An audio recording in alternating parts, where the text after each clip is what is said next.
really made a name for themselves. Every time that they have come to Russell E. Diethrick Jr. Park, they have come away with the W.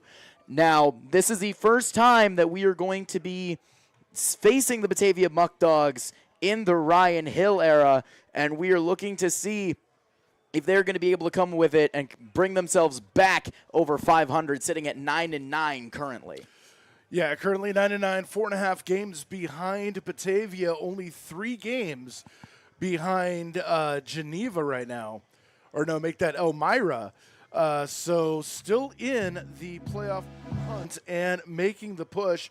Batavia's beaten Jamestown 3 straight this season, 2 here, 1 at Batavia.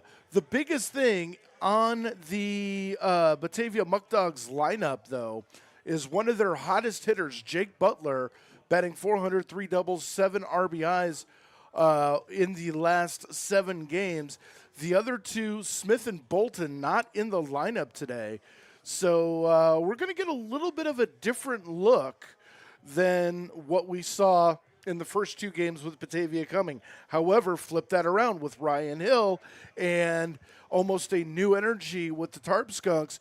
Batavia is going to get a much different look at Jamestown tonight. Also, the Mother Nature deciding to be kind to Jamestown in more ways than one. Not only is the weather absolutely beautiful, my grandmother calls herself a fair weather grandmother. She does not go out to any sort of baseball game or any sort of sporting event unless it is fair weather. This is more fair than fair. Hopefully my grandmother is listening in and hearing this, because maybe she'll stop down to the ballpark. But the other way that Mother Nature has been kind, the game yesterday that Jamestown was supposed to have against the Geneva Red Wings in Geneva was rained out. There has not been a scheduled remake or a scheduled makeup date as of yet, but transferring that over, that means that it's going to be Sam Huff getting the nod and being on the mound for the Skunks tonight. I trust no one more than Sam Huff tonight, especially considering who's available, who's ready to go. 1-1, 19 2/3 innings of work, 16 hits, 6 earned runs allowed, 7 runs in total, a 2.74 ERA, 10 walks to 19 strikeouts. It is his 5th start in total. I trust Sam Hoff to be able to go to work, knock down this Batavia Muckdogs team. He's got the defense behind him. They've shown it time and time again. I'm ready to see what Sam Hoff is going to be able to do tonight. And conversely, on the other side of the coin, Garrett Brunstetter is going to be starting for the Batavia Muckdogs. It's going to be his 6th appearance of the season, but only his first start. Apparently, he is on an innings limit from his school. So he is, we don't know how many innings he is going to be set to go. He's only thrown 8 innings this season, 4 hits, 9 runs, 9 earned, 11 walks against 7 strikeouts, and a 10.20 ERA. So it's definitely going to be a bullpen game for Batavia, and that can be somewhat of a disadvantage for the Skunks if you think about it, because there's going to be turnover on that mound, and just when you get comfortable going through the lineup one time against one pitcher, all of a sudden the script is flipped, and now you've got to learn a whole new pitcher. Yeah, absolutely. That's why I always talked about how bullpen by committee can come in handy at times. It keeps the batter on their toes. If you have to go to a bullpen by committee game, don't think that you're down and out of it, because the batters are never going to be sitting comfortable in the batter's box. If you face, for example, someone like Gage Hayes, if you see Gage Hayes twice, 3 times through the batting lineup, the more you face him, the more you're going to know what he can do, the more you're going to expect what he's going to throw, what pitch sequence he's going to have, and you'll be able to time him up a little bit better. If you only face one batter per at-bat, it is going to be a much more difficult time, and who knows, it can break up some hitting streaks. Yeah, for Batavia coming into this game, they're going to have their backs against the wall a little bit. This is a game of streaks. The Tarp Skunks had their down streak. The Batavia Muckdogs had an extended up streak. but ever since they tied with Auburn, have gone 3-2 in that time, including a loss against Auburn 3-2 in their last outing. So momentum seemingly on the Tarp Skunks side, but you can throw all that out the window once the first pitch of the game is thrown. Absolutely. Short-term memory is required in more ways than one, especially in the sport of baseball. So I'm excited to see what Ryan Hill is going to be able to pull off tonight against Batavia. But with that being said, we can take a look at the starting lineups for both teams tonight and what 10 players, I should say, because it's a 10-man lineup, or actually, no, 11-man team, because it's 10 batters, one designated hitter for the pitcher. So 2 11-man teams. What are we playing, football now? 2 11-man teams going to war at one another tonight. So starting out with Batavia's Army, batting first and playing shortstop is going to be Lucas Lopez. Batting second, playing third is Jake Butler. Cooper Romich will remain behind the dish, batting third. Anthony Greco will be the designated hitter for Batavia tonight in the 4-hole. Batting 5 is Jake Austin, the extra hitter tonight. Batting 6 in left field, Sean Pope.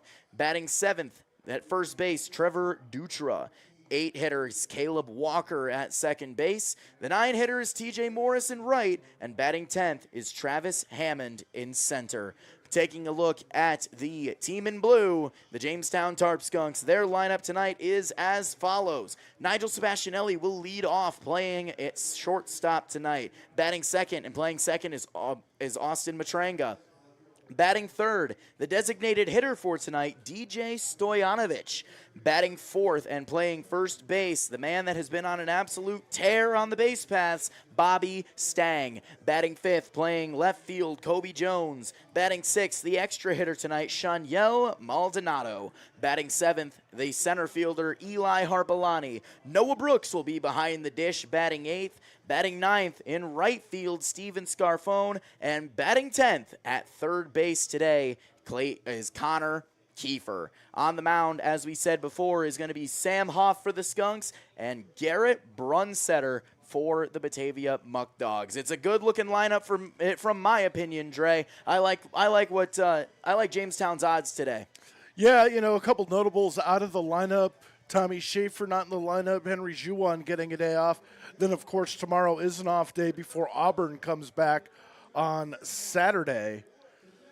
So a good chance to get some of the regulars a couple days off and get them ready for weekend action. As Jeremy Becker, our public address announcer, is set to announce the starting lineups for the Tarp Skunks after the ceremonial first pitch. So we're going to step away for the lineups and the first pitch and the national anthem in just a bit. You're watching Jamestown Tarp Skunks Baseball on the Tarp Skunks YouTube television network.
Batting fourth, the first baseman from Dayton University, number 23, Bobby Stang. Batting fifth, the left fielder from Jordan University, number 10, Kobe Jones. Batting sixth, extra hitter from Mercer Community College, number 16, Chen Yao Maldonado. Batting seventh, the center fielder from Carolina Valley Community College, number 50, Eli Hopalani.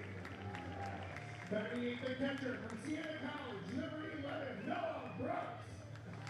Batting ninth, the right fielder from Clarion University, number 18, Steven Scarfone. Batting 10th, the third baseman from Alfred State University, number 4, Connor Keeper. Around the mound for your Jamestown Tarp Skunks, tonight's community-based starting pitcher from Banks College, number 17, Sam Hoff. Tarp Skunks team managers Ryan Hill, assistant coaches are Tom Gellman and Stephen Mooney.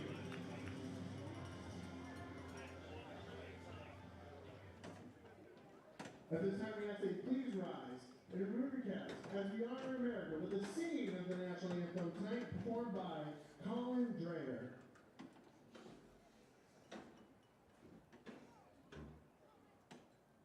Oh, say, can you see by the dawn's early light what so proudly we hailed at the twilight's last gleaming, whose broad stripes and bright stars through the perilous fight o'er the ramparts we watched were so gallantly streaming, and the rocket's red glare, the bombs bursting in air, gave proof through the night that our flag was still there.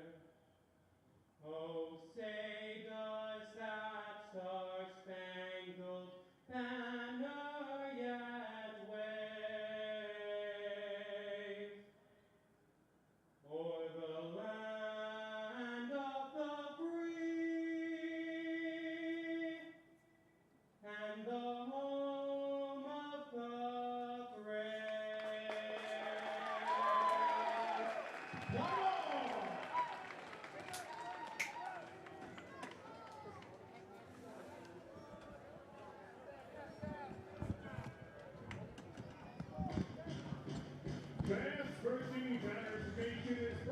So, as we hear the walkout song of choice for Sam Hoff, the Rolling Stones' Paint It Black, I heavily admire that pick. We'll take a look one more time at the Jamestown Tarp Skunks defense for tonight. From left field to right field, Kobe Jones, Eli Harpalani, and Steven Scarfone. In the infield, from left to right, Connor Kiefer, Nigel Sebastianelli, Austin Matranga, and Bobby Stang. Behind the dish is Noah Brooks, and once again, on the mound, Sam Hoff. Hoff making his fifth start tonight, 19 2/3 innings of work so far this season, 16 hits, 7 runs, 6 earned, 10 walks, 19 strikeouts, a 2.74 ERA. Those numbers absolutely something to hold your head high about. Huff looking to keep those numbers where they are and improve on them as we continue against the Batavia Muckdogs tonight. He will be facing Lucas Lopez, Jake Butler, and Cooper Romich. Shortstop, third base, catcher, 1, 2, 3 hitters for the top of the first.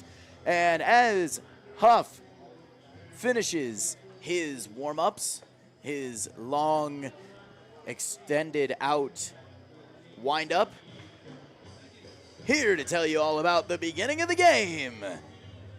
As I say it game show style, it's Dragonis! All right, Maddie, thank you very much. As the throw goes down to second, an absolutely gorgeous night for baseball, 69 degrees. Wind is blowing about 7 miles an hour northwest. Few clouds in the sky, field bathed in sunlight, and we are ready for the Muckdogs and the Tarp Skunks as Lucas Lopez steps in, betting 344 on the season, 6 doubles, a triple, 10 RBI. And if there's one thing that I remember about the last time the Batavia Muckdogs were here, you got many a scare because of how many lefties are in their lineup. And we're going to lead off with a left-hander, and the first pitch from Sam Huff is taken for a ball, 1-0. And we are underway right on time. The 1-0. There's a ground ball to short, picked up by Sebastianelli. Throw on to first, not in time. Lopez beating it out. Sebastianelli did bobble that ball a little bit. He tried to field it on a backhand, but unfortunately ended up hitting the palm of his glove, so he wasn't able to squeeze it, so it landed on the ground. He tried to make a quick throw, but the speed of Lucas Lopez paying dividends as he is aboard. The first hitter is aboard. So that's how this game gets started as Jake Butler, the third baseman, steps in. Batting 244 on the season, right-hander crowding the plate. First pitch fouled off. 0-1 the count. For Butler, 4 doubles, 10 RBIs, 4 for 10, or make that 10 for 41 on the season. As Lopez leads off first. Hoff comes set, and the pitch fouled back again, 0-2. Cooper Romich on deck.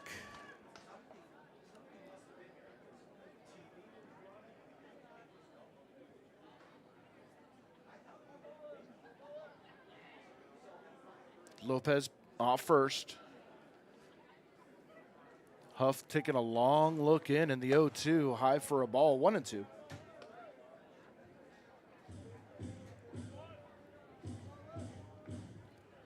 Huff, 19 strikeouts on the season against 10 walks. He will attack the zone. And the Muckdogs are aware of that. The 1-2. Got him. Caught looking at the fastball down the middle, and that is the first out of the inning. And that is going to bring up the catcher, Cooper Romich. Looking like he's carrying a pencil to the plate. Ah, yes, the school bus yellow bat. I remember that well.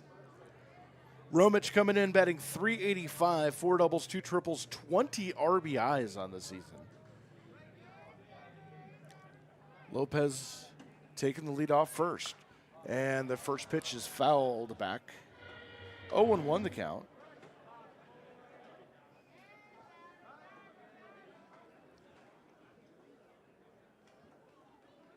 Romich has done some damage against the Skunks. Hoff looking to shut him down here. Lopez takes his lead. Snap throw over to first. And Lopez back safely.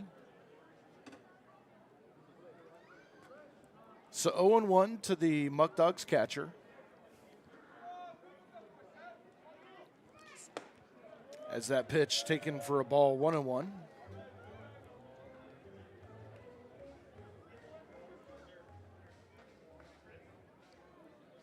As people filing in on buyout night, JCC buyout night. If you are in the area and you have nothing to do, or even if you do, come on down to the ballpark as the 1-1 fouled back.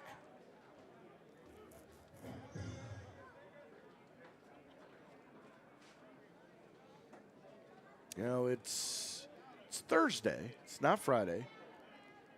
So if you have a date on Friday, pre-date tonight. Come on down for some free baseball. Cooper Romich standing in, waiting.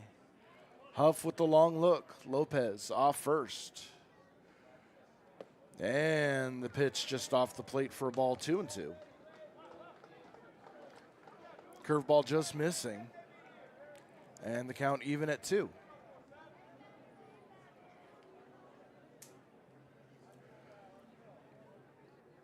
Infield at double play depth. Matringa playing a couple steps in. Runner goes, the pitch taken for a ball, and Brooks unable to get the ball out of his glove, so a stolen base for Lopez. Oh no. Someone needs to get on their game, Dre. I was looking down at the scorebook. He faked his steal, and he got you good. He did, and that is ball 4, so now he's at first. And second. I don't know what it is. I've been a little off the last couple of days. You need an IV drip of caffeine to keep you awake. I must, yeah. I didn't finish my coffee this morning. Well, that'll explain a lot. Yeah, As Anthony Greco, the designated hitter, steps in, batting 143 on this season. Muckdogs with runners at first and second. One away here in the top of the first inning. And the first pitch cut on and missed for a strike.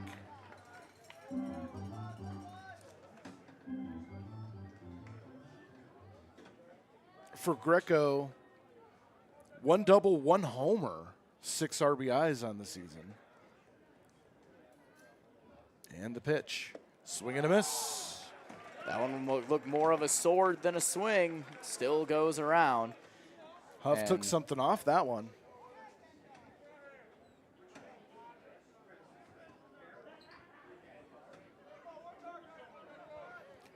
So now Huff looks in, checks the runner at second.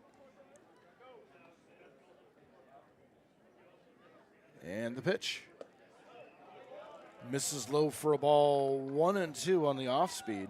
But I will say, though, for a fact, Greco wanted that pitch, especially considering he checked swing at the first 2, and they were pretty much the same spot.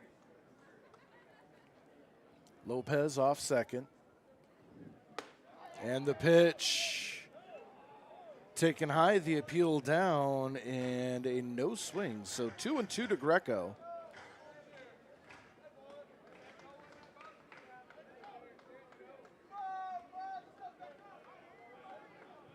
Muckdogs dugout making some noise here as Huff looks in, and the pitch. Swinging a foul back and out of play. 2 and 2 still.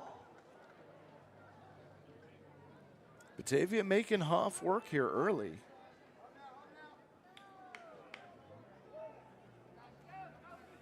Runners take their lead. Hoff checks the runner. Comes set. And the 2-2. Runners go. There's a drive into right field. That is going to fall for extra bases. Lopez will score. Romich will score. Heading to third. And he got caught because he didn't slide. Was Greco. A 2-run double, but what a throw from Scarfone into Connor Kiefer, and because Greco didn't slide, he is the second out of the inning. And good call there by the umpire to see that. Most of them would just let that slip by, but Scarfone keeping with it with the relay into Matringa to Kiefer, and Kiefer with a quick snap tag. And now there's 2 away, but Muckdogs drawing first blood here early. So 2-0 now as Justin Austin steps in, takes the first pitch low and outside for a ball, 1-0. The extra hitter batting .200 on the season.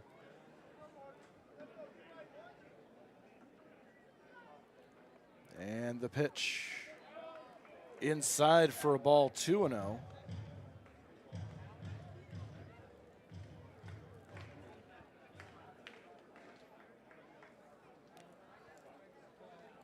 Scarfone playing straight away.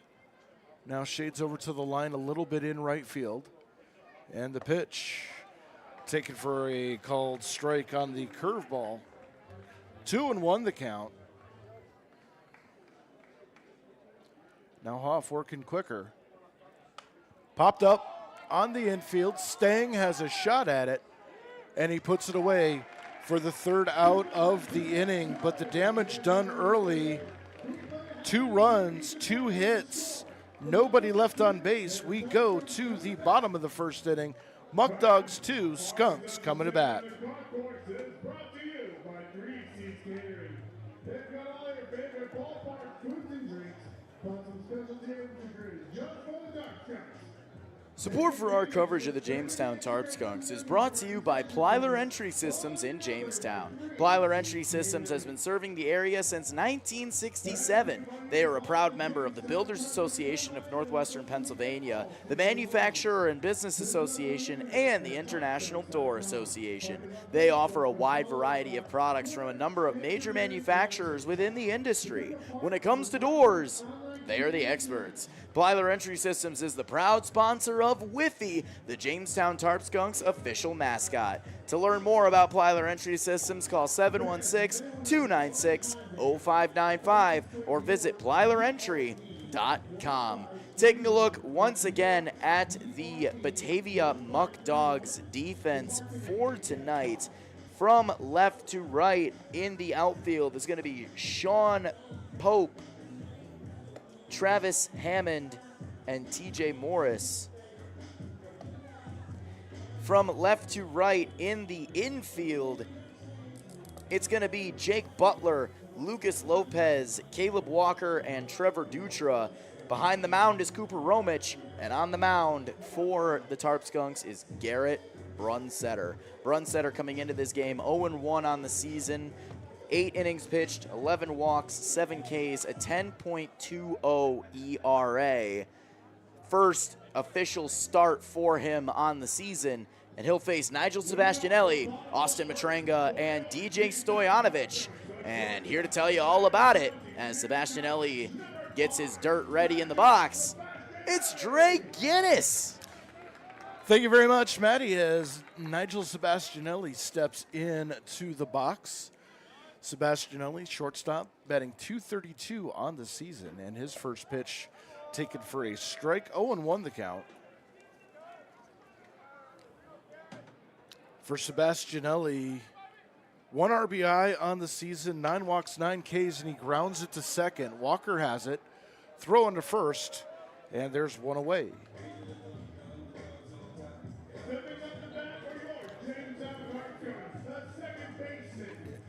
And quickly, that's going to bring up the second baseman, Austin Matranga.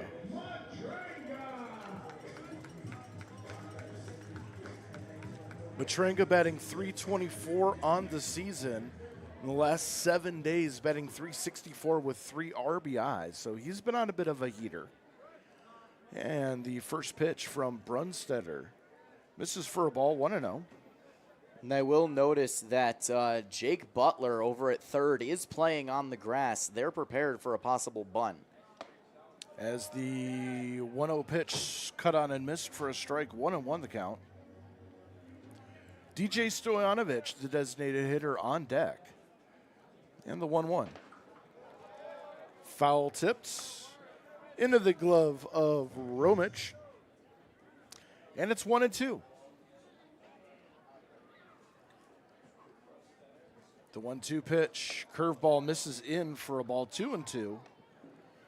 Remember, Brunstetter is going to be on an innings limit, so we'll see how far he goes into this game. And the pitch, fouled off. Matranga staying alive. And I was told it was also not only an innings limit, but also a pitch limit. So it's going to be a whichever comes first scenario. Either he runs out of pitches or he runs out of innings. Matranga already on his 6th pitch of the at-bat. And the pitch. High and tight for a ball. 3-2 now. Matranga works the count full. And doing a good job to work Brunstetter as the 3-2 pitch misses low and away for a ball. And a 1-out walk for Austin Matranga. That is going to bring up DJ Stoyanovich. And if that at-bat will show you anything, it'll show you that the statistics do prove true. Brunstetter on the season currently has more walks than he does strikeouts. That is his 12th walk on the season compared to his 7 strikeouts. So we'll see if that trend will continue. As DJ Stojanovic steps in, the tall right-hander waits in the first pitch outside for a ball, 1-0. He will say he does have the Brunstetter does have the advantage of being left-handed, so he doesn't have to worry about Matranga on first base as much. He's not going to be as deadly on the base path. As the 1-0 pitch misses outside, 2-0. Stojanovic batting .234 on the season, has really come on as of late. 2 doubles, 12 RBIs, the team leader in that category. And the pitch misses on the outside corner for a ball, 3-0. And so the Skunks being selectively aggressive here, letting Brunstetter set the table. The 3-0. That's taken for a strike on the outside corner. 3-1 now. Matranga off first. Stojanovic waits, crowding the plate. Left-hander kicks and throws, and that is outside the second consecutive walk for Brunstetter. And now the Tarp Skunks have something going. Runners at first and second with 1 out, and that's going to bring up one of the hottest hitters in the league, the reigning batter of the week in the PGCBL, Bobby Stang, coming in batting a mere .393. And he has a chance to rack up some RBI here.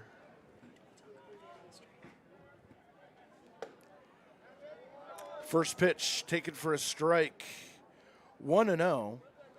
Staying on the season, 4 doubles, 1 triple, 1 homer, 10 RBIs. And waits. Brunstetter comes set. The pitch fouled off into the foot of Stang. He doesn't even flinch at that one. And I will take note, left and right field, Pope and Morris are both playing deep. It looks like Hammond is playing fairly straight away, but both Pope and Morris are probably about 20 or 30 feet from the warning track. They are taking note of the power that Bobby Stang holds with the lumber in his hand. As Stang takes a ball, 1-2 the count. You know, Stang's thinking about that opposite field gap toward that 414 sign. And the pitch. That missed way outside. 2-2. Good job by Romich to try to frame it. But good discipline by Stang to hold off.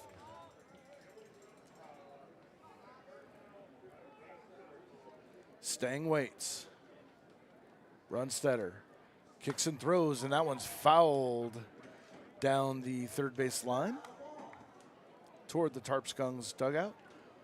And I think that was more of an emergency swing. That's a pitch that could have caught the strike zone. So Stang doing a good job to stay alive there.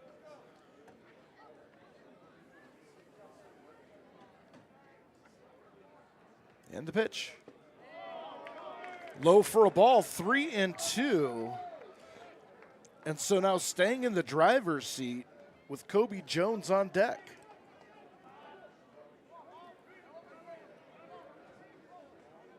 Brunstetter gets the sign he likes, and the pitch. In the dirt, ball 4, and the bases are loaded for Kobe Jones. The lumber doesn't have to be pulled off the shoulder, and just like that, the tarp has been pulled over the field. The corners are full of skunks. It is Stinky on the base paths, and that is going to bring up the number 5 hitter, left fielder Kobe Jones, as we're going to have a quick meeting on the mound. Kobe Jones on the season, 14 for 46, 3 doubles, 5 RBI, batting .304 on the season.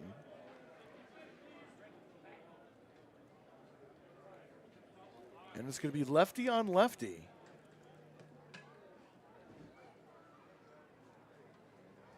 And this is one of those situations that when you get lefty on lefty, you get a lot of opportunities to go opposite way into the gap. So we'll we'll see what Kobe Jones can do as the meeting and the mound is over.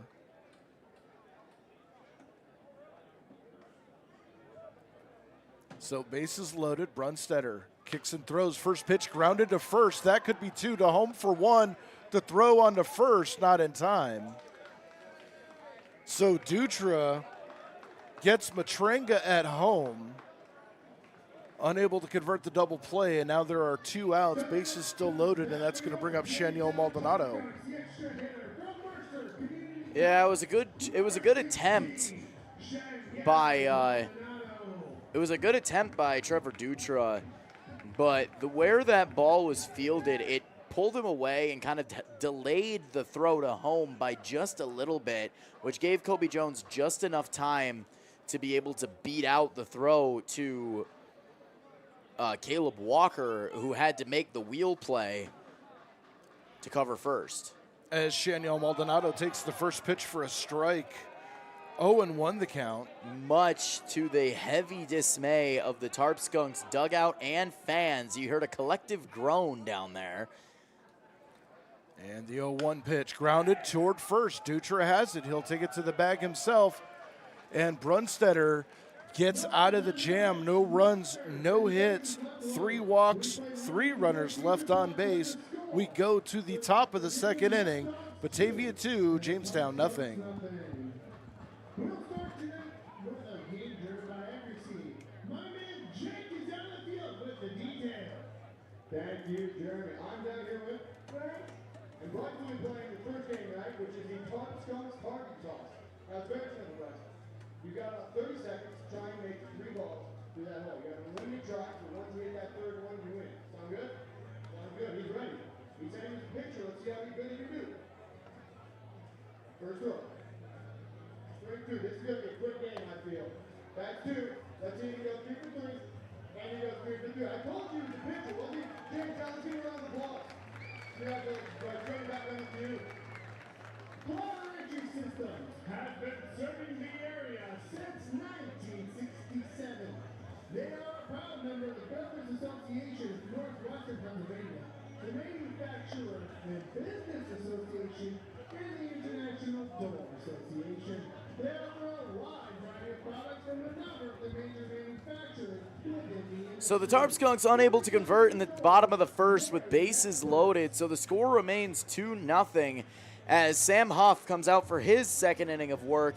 He will be facing 6, 7, 8, Sean Pope, Trevor Dutra, and Caleb Walker for the Batavia Muckdogs. And here to tell you all about it, it's Dre Guinness. As we head to the top of the second inning, Sam Huff beginning his second inning of work facing the left-hander Sean Pope. And the first pitch off the outside for a ball, 1-0. Pope batting 188 on the season. And Huff misses outside for a ball, 2-0.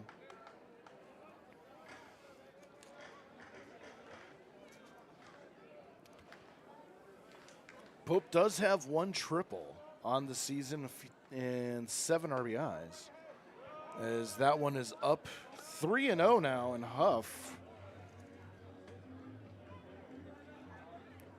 running into a little trouble here early on in the second inning.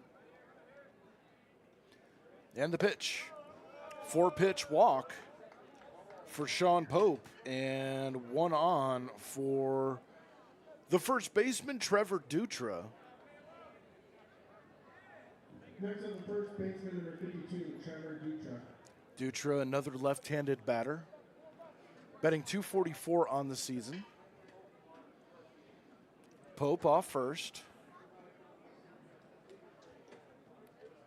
Huff comes set. And the pitch outside for a ball. 5 consecutive balls now by Sam Huff. Infield a double play depth. As that one hits the plate. 1-1. Kiefer playing a couple steps back from the bag at third. Scarfone playing deeper in right field, and the pitch. That one just misses. 2-1.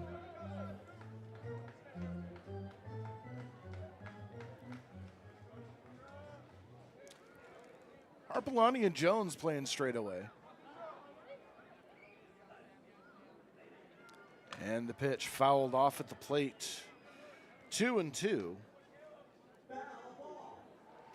So Huff trying to come back, wants a new baseball.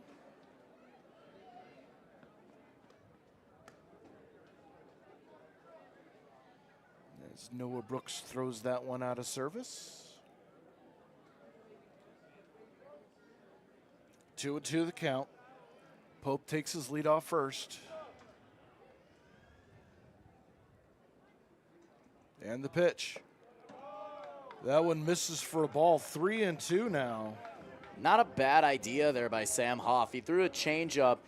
He tried to throw it at the knees. Tried to get Dutra to swing over it. Just Dutra with good discipline. The 3-2 pitch. And that is taken for a ball. And 2 consecutive walks for Batavia. Now they've got runners at first and second. And we are going to get a visit from the coaching staff coming out of the dugout. If you're the coaching staff, what are you saying to Sam Huff right now? Probably just the usual spiel. Trust your mechanics. I think it's also another thing of like settle in, because Sam, something's different about Sam right now. He doesn't look as comfortable as he usually has been on the mound in past starts. So I have a feeling that it was more of like a settle in type thing, because if Sam doesn't settle in and show his confidence on the mound soon, his time could be coming to a very short close. As that's going to bring up yet another left-hander, Caleb Walker, batting .214. And I think that might be part of the issue, is the number of left-handed hitters he's having to face here. So Walker, batting .214, has 2 runners on, squares to bunt, drops it down the third base line, and it's a beauty. And it kicks off of the shoe of Sam Huff, and everybody's safe. Sam actually overran that ball. Like, that ball was planted perfectly down the third base line, only about an inch or two off of the dirt. And when Sam tried to make the grab, he was running into it so fast that his foot slipped, and that's what caused it to kick away from him. And so it's bases loaded, nobody out. TJ Morris, the batter, batting .143, waits, and the first pitch popped up on the infield fly rule in effect. It has been called. And so Morris is out automatically for the first out of the inning, and that's going to bring up Travis Hammond. And that first out is always the huge one. You always want to get the first, so that way you can focus on outs number 2 and 3, set up the inning-ending double play. You know, your infield's going to be playing double play depth. Your corners are going to be playing in. At least Bobby Stang is. Connor Kiefer playing back. I think he's looking for the second to first double play rather than home to first. So now Hammond waits, and the first pitch by Huff is taken outside for a ball, 1-0. Hard ground ball to third. Could be a step on third, throw to first situation. And that's a decision that has to be made within milliseconds. 1-0 pitch fouled back. And that's part of the pressure that a lot of people, I don't think, realize that comes with being a third baseman, is that the decision-making process that you have compared to shorter second base is a lot quicker. As a ground ball to third, to second for 1. Throw to first. Stang can't come up with it.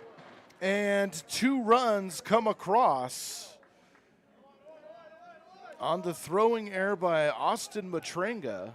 Next up, the shortstop, number 14, Lucas Lopez. So it'll be a fielder's choice. And that was just what we were talking about. You know, he was too far away from the bag, so Kiefer decided to throw to second at Matranga. It was a good throw by Kiefer to Matranga, but whatever it was, the ball might have slipped out of Matranga's hand, but it was wide of Stang. And because of that, 2 runs across. 3 runs. They cleared the bases on that one. I didn't see the 3rd run come in, but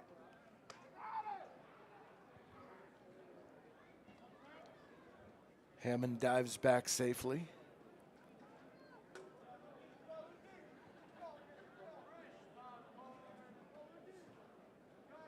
Up comes set and the pitch. Outside to Lopez. Now 2-1.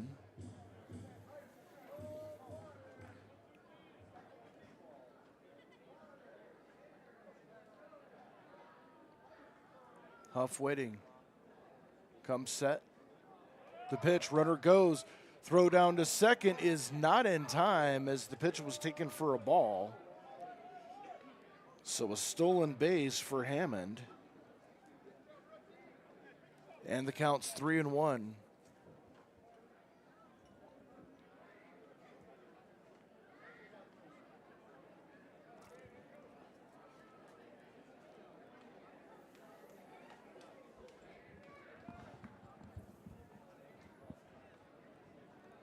So now time called. No, it is correction. It is 4-0. I forgot about the runner at second getting thrown out. That's why we love instant replay, Dre.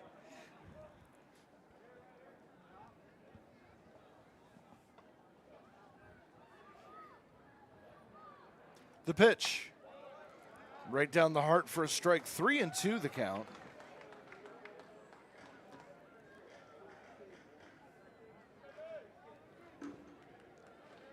So now Huff trying to get out of the inning. And that one misses for ball 4. Lopez aboard. Back to 2 men on for the Muckdogs. And I am watching Tom Tellman head down to the bullpen. The action in the Tarp Skunks bullpen is going to begin. And this was what I was talking about earlier. Sam Huff not settling in. He's not as comfortable on the mound today as he has been in previous games. He needs to settle in soon because the Tarp Skunks are shortening his leash very quickly. First pitch popped up. Right side heading toward the stands and out of play. As that rattles around out there. 0-1 the count. Butler was a strikeout victim back in the first inning.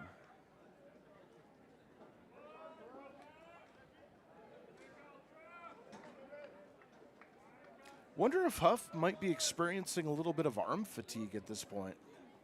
It's been too early. Yes, I understand he's gone a lot of pitches the past couple of innings, but I don't think that's been enough unless there's something that he's hiding, and Huff, I wouldn't expect to do that. As Sebastianelli crowds second, now goes back to short, and the pitch outside for a ball.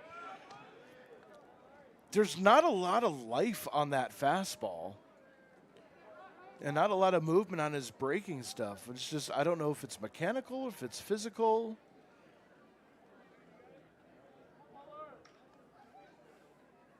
And the pitch, runners go. Throw down to second, and Matranga. They're calling that a hit by pitch. It skimmed the shirt of Jake Butler. So it was an HBP to load the bases once again as it clips the shirt, because technically the shirt is still part of Jake Butler. So Cooper Romich comes to the plate now with bases loaded and 2 out. Romich watched his last time up, grounds one down the third baseline foul.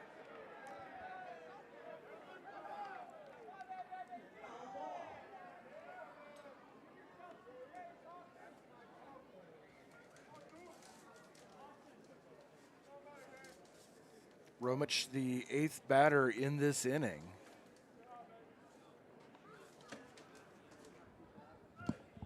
And the 0-1 pitch. Misses for a ball, 1-1. Greco on deck.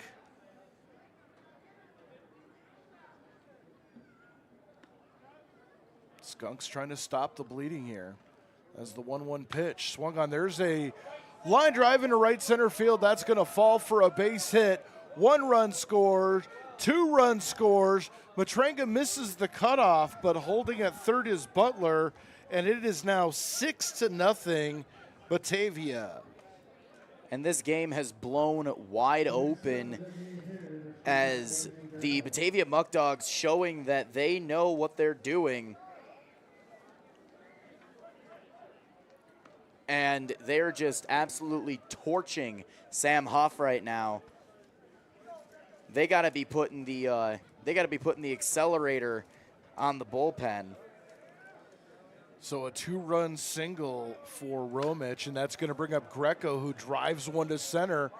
Going back on it is Harpalani, and he puts it away for the 3rd out. But more damage done by Batavia. 4 runs on only 1 hit. 2 runners left on base. We go to the bottom of the 2nd inning. It is 6-0 Batavia. Thank you, Jeremy. I'm up here with Gannon is going to be playing the Coach General paper top. So it's very simple. Get 7 tries, you get these 7 papers down into that black bucket. Now the first 3 tries will be on the Support for our coverage of the Jamestown Tarp Skunks is brought to you by the Davies Investment Group in Painted Post, New York. In a world filled with financial choices, finding the right path can be daunting. But fear not, because the Davies Investment Group of Benjamin F. Edwards is here to guide you every step of the way. With over a century of combined experience, this dedicated team is committed to helping you achieve your financial goals. They take the time to understand your unique needs and aspirations, crafting personalized strategies designed to grow and protect your wealth. But they don't stop there. They collaborate with your trusted advisors to ensure a comprehensive approach tailored specifically to you. When it comes to your financial future, trust the experts from Davies Investment Group of Benjamin F. Edwards. Contact Davies Investment Group today at daviesinvestmentgroup.com or visit them at 310 Town Center Road, Suite 201, Painted Post, New York 14870. Davies Investment Group, member SIPC. As we get ready for the bottom of the 2nd inning, Tarp Skunks have a lot of work to do. They have dug the Muckdogs have dug a big hole that the Tarp Skunks have to crawl their way out of. It's going to be Eli Harpalani, Noah Brooks, and Steven Scarfone, 7, 8, 9 in that order.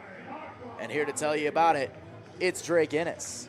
All right, Maddie, as Eli Harpalani steps in, batting .206 on the season, trying to get to Brunstetter here as the first pitch taken outside for a ball, 1-0. Harpalani, Brooks, and Scarfone due up this inning. The 1-0. Down low for a ball, 2-0. Harpalani on the season, 2 doubles, 4 RBI. And the 2-0. Popped up, first base side. Dutra going over to the fence, and just out of reach. It goes foul, bouncing into the stands. Dutra had a chance, just ran out of room by about 18 inches or so. Dive for that. Absolutely. What's a little skinned elbow, skinned knee? Pain is temporary, pride is forever. That's right. That's a moral building effort if you dive for that. As the 1-2 pitch fouled back and into the stands. And that one bounced up the wheelchair ramp. Are you hungry? I am. Could use a steak. 2-2. Swing and a miss, and Harpalani goes down on strikes. First strikeout for Brunstetter, first out of the second inning, and that's going to bring up the catcher, Noah Brooks.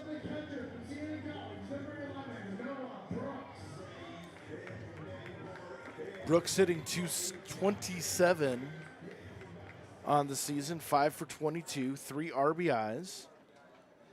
And the pitch off the outside corner, 1-0. Steven Scarfone on deck.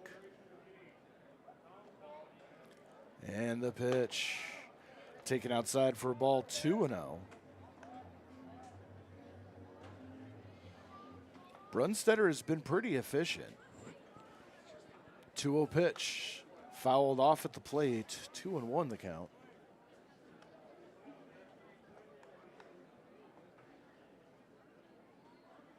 Scarfone on deck. Brooks, the right-handed batter, waits, and the pitch taken at the knees for a strike, 2-2. Noah Brooks shaking his head a little bit there. He wasn't a big fan of the call. And Brooks has already had 2 innings of work to try and learn this strike zone. The 2-2. Swinging, there's a ground ball to third, gloved by Butler. Throw on to first in time to get Brooks, and there is 2 away. Next up, the right fielder from Clarion University, number 18, Steven Scarfone. So Steven Scarfone, the batter, playing right field today, batting .217 on the season. 5 for 23, does have a triple and an RBI. He's looking to heat up here. Left-hander waits, and the pitch. It's a strike down the middle, 0-1 the count. Scarfone getting a first-hand look at what's coming out of the hand of Brunstetter. And the 0-1 in the dirt for a ball. 1-1 the count. Connor Kiefer on decks would be next if Scarfone can extend the inning. Brunstetter comes set, the kick and throw inside corner for a called strike, 1-2 the count. And this is something that you will see a lot today. Lefty against lefty. The pitcher will rely a lot on that breaking off speed. As the 1-2 pitch misses on the inside for a ball, 2-2 now.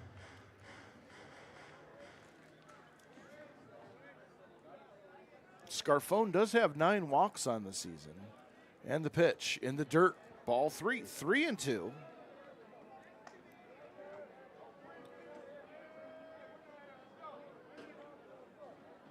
So second, second time Brunstetter's gone 3-2, and the pitch. Curveball misses inside, and Scarfone draws a 2-out walk, and that is going to bring up the third baseman, Connor Kiefer. And that is the 4th walk of the game for Garrett Brunstetter.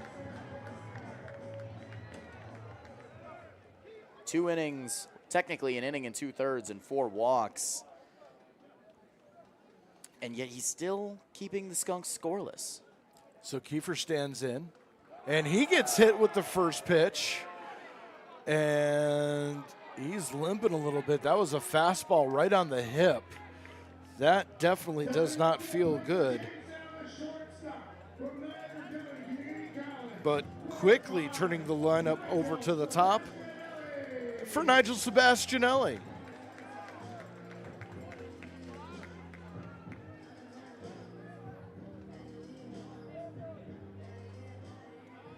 So now Scarfone at second, Kiefer at first. Nigel Sebastianelli steps in. Grounded out to second his first time up. Looking to get the Skunks on the board here. And the first pitch.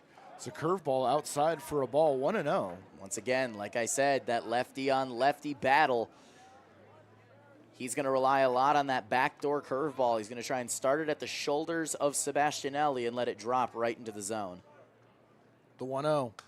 Fouled back, and that one was coming right back toward us, just a little low. That one was right at me. That one's just scared me. I didn't even flinch. You want a cookie? I'm a little hungry, yes. There you go. 1-1. Outside for a ball, 2-1.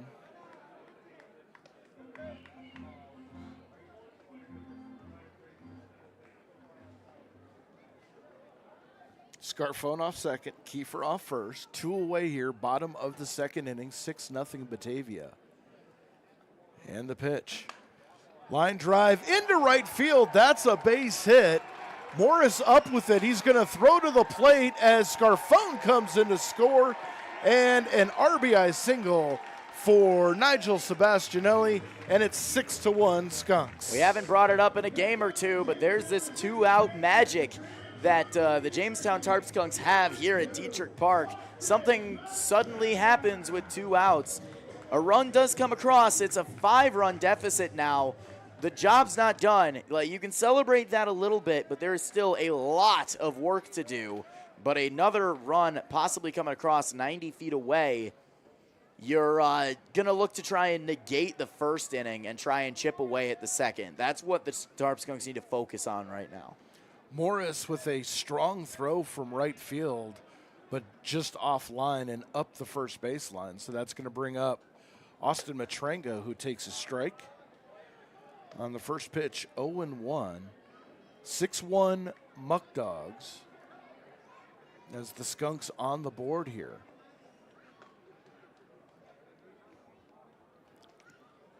Swinging, there's a ground ball towards second. Walker has it, goes the short way to Lopez at the bag at second, and the inning is over. 1 run on 1 hit. 2 runners left on base. We go to the top of the 3rd inning. Batavia 6, Jamestown 1. Batavia, Dunkirk and Warren. There's more in the Schultz Auto Group than offering the best deals on new and pre-owned vehicles from America's top brands. Even after they hand you the keys, they're there to help you with your automotive experience. With modern online maintenance schedule tools, dealer qualified technicians, newly renovated service facilities, along with complimentary loaner car and shuttle programs. Don't forget the Tarp Skunks are back home this Saturday, 6:30 p.m. as they take on the Auburn Double Days. On the road at Batavia on Sunday, and then back here at Russell E. Diethrick Park Monday the 1st as the Buffalo Diesels come in for an out-of-league game. It is fireworks night on July 1st, so come on out to the ballpark, 7 p.m. for the first pitch. After the game, we're going to light up the sky, so hopefully light up the sky after lighting up the scoreboard. July 1st, 7 p.m. You are not going to want to miss it. Make sure you're following the Tarp Skunks, tarpskunks.com, and on the social medias, Jamestown Tarp Skunks. As Sam Hoff starts his 3rd inning of work, he's going to face Austin Pope and Dutra, the 5-6-7 hitters. And here to tell you about it, it's Matty G. I'm here. I'm ready to go. All right. So 5-6-7, Austin Pope and Dutra. In my opinion, Huff has got to lock in. He does not have a lot of leash left as this first pitch is lined over the jumping Matrenga's head, and it is a leadoff first pitch base hit for Justin Austin. And like I said, the action in both bullpens hot right now. It looks like Griffin White is currently warming up for the Tarp Skunks, and there are 2 players in the Muckdogs bullpen that are warming up as well. As the first pitch to Sean Pope on the outside corner for strike 1. Yeah, and I think that's the telltale calling card here, is that everything that Batavia is hitting is with a loud noise. Next pitch, swing and a miss. Counts quickly 0-2, but we've seen the Muckdogs do a lot with an 0-2 count. So Huff needs to settle in and use confidence to his advantage. The 0-2. Swing and a miss! And there it is right there. 3-pitch strikeout. And that one is huge for Sam Huff as he slaps his chest saying, let's go. This is where was this all this time? Second strikeout for Huff. Trevor Dutra to the plate now. rocking very vibrant colors, neon pink bat and neon yellow batting gloves. As the first pitch is high for ball one.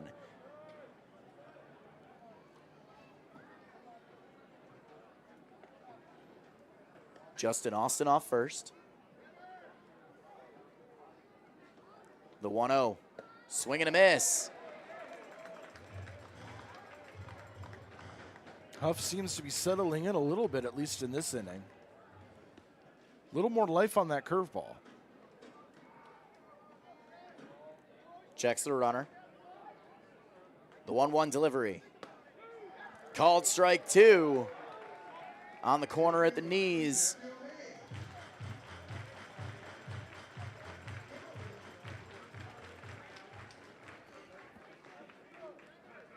Huff's got what he likes.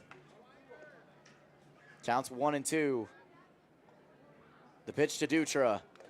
Fouled off of the wrist of Noah Brooks. Brooks no selling it. He's a catcher. He's tough.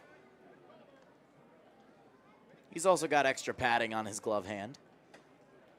Yeah, still though, you take something off the wrist, it is going to sting. So we will do 1-2 over again. As Huff comes set, and the redelivery, grounder towards short, fielded on a backhand by Sebastianelli to second for one, to first in time. 6-4-3 double play to end the inning. A 1-2-3 inning, unorthodox, but they got it. No runs, one hit, no runners left on base. We go to the bottom of the third. It's still 6-1 Muckdogs.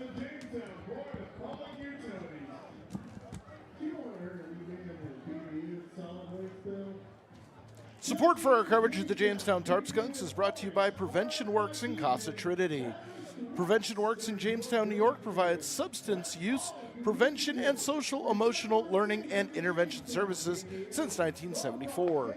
Casa Trinity is dedicated to empowering those on their path to recovery. Hope begins here and recovery is possible. Both Prevention Works and Casa Trinity are pairing up to educate communities on the dangers of fentanyl that is getting too close to home.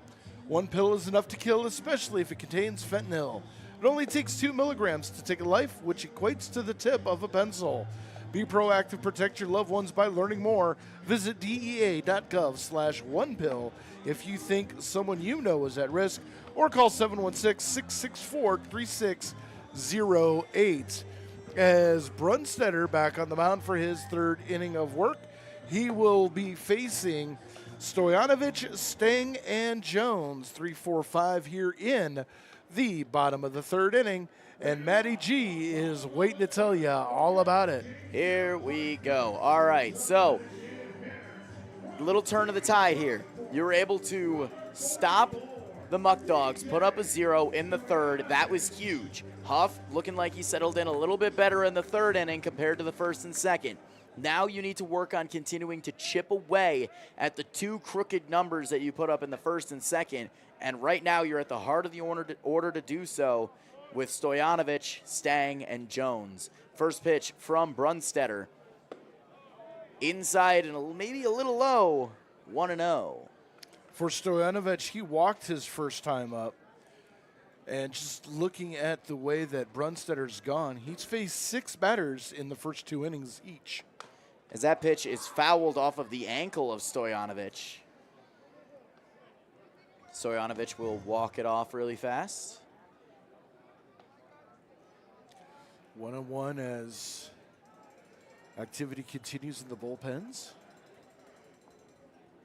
Activity has stopped in the Tarp Skunks bullpen. So maybe they're going to give Huff the reins the rest of the way for a little while. The 1-0, or the 1-1, sorry, fouled off of the bat of Stojanovic, and the count's 1-2. Yeah, that was a funky check swing foul ball into the plate. So Stojanovic having to work the count a little bit. Counts 1-2.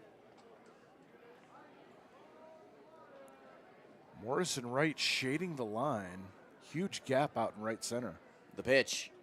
Curveball low and away. 2-2 now.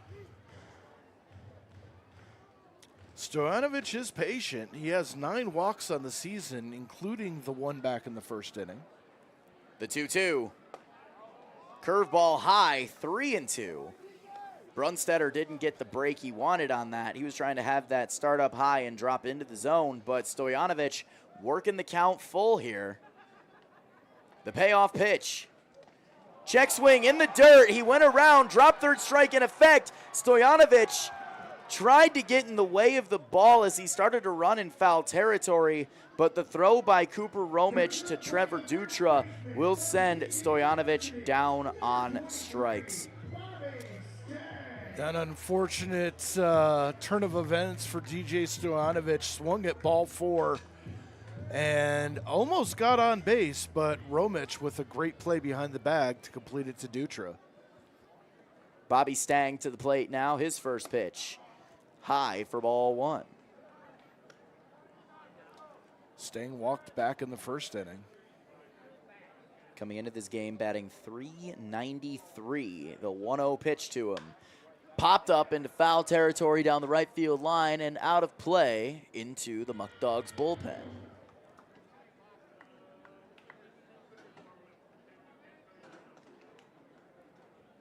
I don't think we've had a foul ball that has actually landed in the concourse area today. The 1-1. Curveball low and in. And the count goes to 2 balls and a strike. Brunstetter ready to go. The delivery. Fastball just low. And the count's 3-1, and that's where Stang's height comes into advantage. The taller you are, the higher the strike zone is going to be. The 3-1 lined into left field, and that's going to drop for a base hit. Stang around first. He will hold there.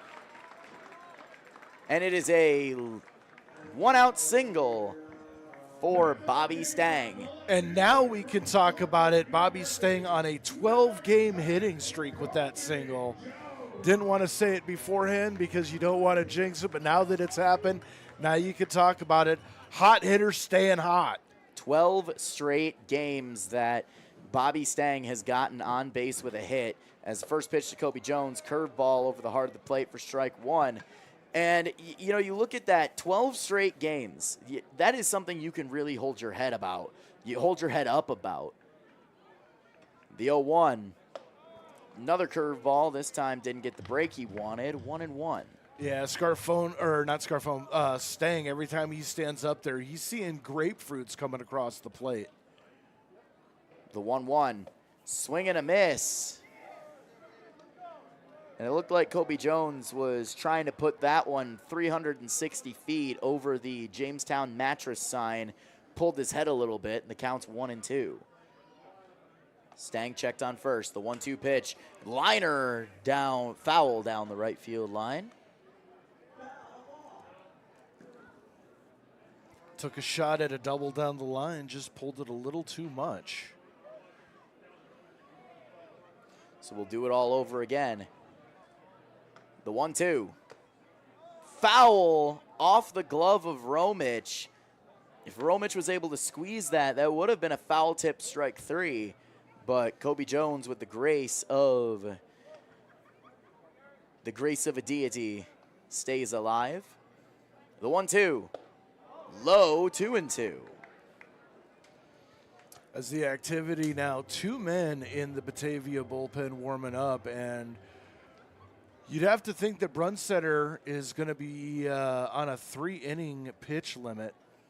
The 2-2 lined up the middle. Coming in is Hammond, and he makes a diving catch. Not much you can do if you're Kobe Jones. You put that right where you wanted to. The only thing you can do is really give Hammond a tip of the cap to make that diving grab. There's 2 away here.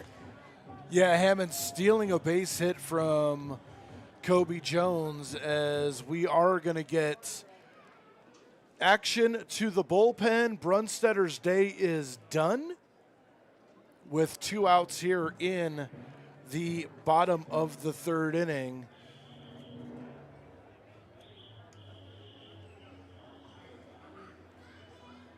And it's going to be Tucker Beving Tucker Beving taking the place of Brunstetter.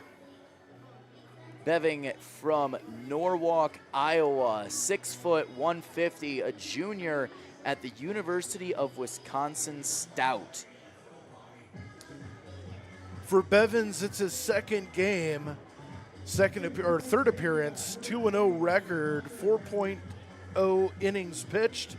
He's given up 5 hits, 3 runs, 3 earns, 3 walked, 5 strikeouts coming into this appearance with a 6.75 ERA. Now a right-hander, so the Tarp Skunks are going to have to make the adjustment to the right-hander.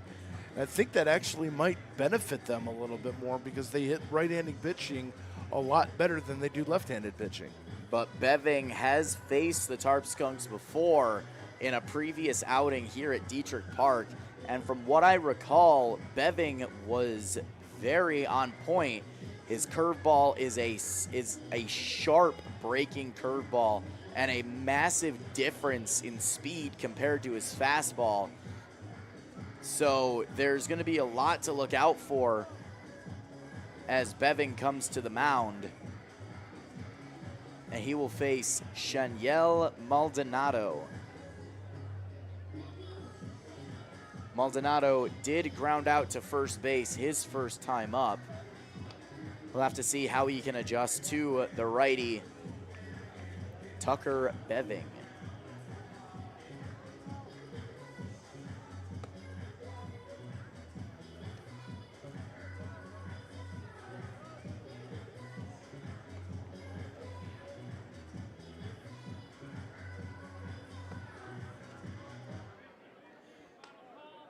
So Tucker Beving's all ready to go, and so are we. 2 outs, Bobby Stang off of first with Shaniel Maldonado to the plate now. Coming into this game, hitting .226, did ground out to first base his first time up. The first pitch, curveball high and away, 1-0. Brunstetter still responsible for Bobby Stang over at first base.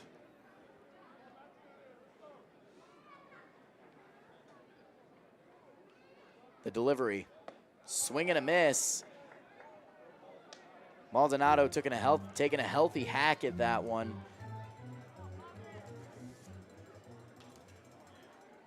The count's 1-1. The pitch from Beving. Curveball inside over the head of a ducking Maldonado, and the count's 2-1.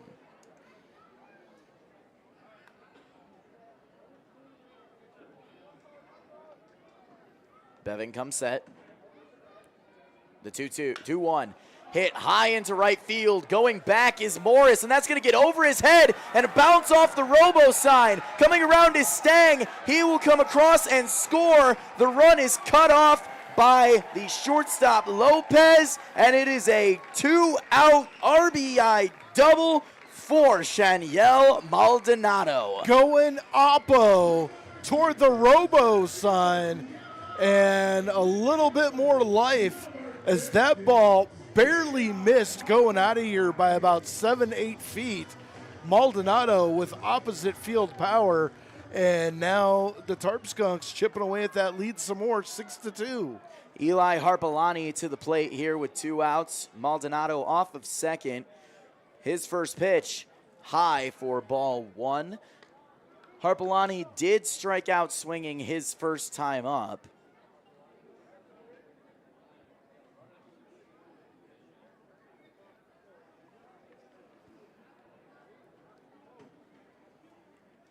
Checks Maldonado at second, the 1-0 pitch. Check swing, did he go? The answer is no. Curveball in the dirt makes it 2 balls, no strikes. So that actually will close the book on Garrett Brunstetter.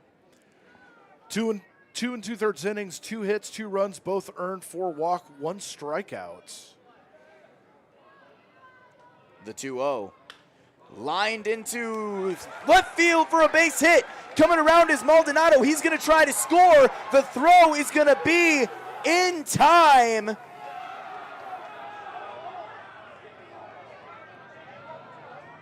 There's a good stop there by Beving. However, Brooks and Maldonado arguing with the home plate umpire, saying that the catcher was blocking the path to get to home plate for Maldonado as he slid in head first, but it's not going to make any headway. However, another run does come across. 1 run on 2 hits, 1 runner left on base.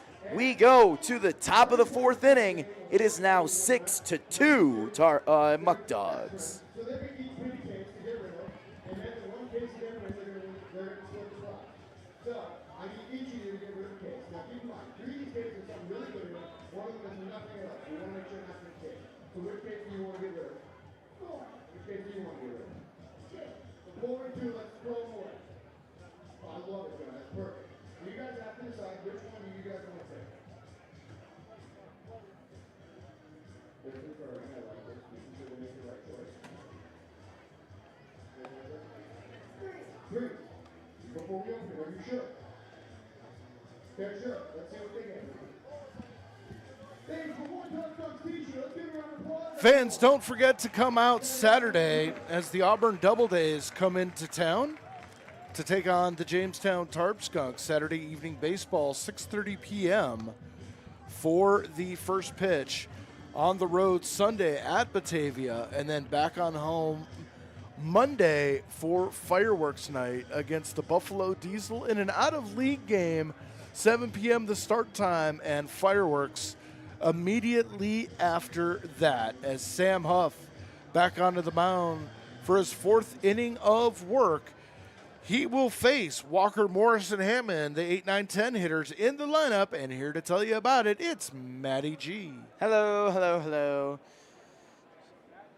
So, like you said, it's going to be Walker, Morris, and Hammond.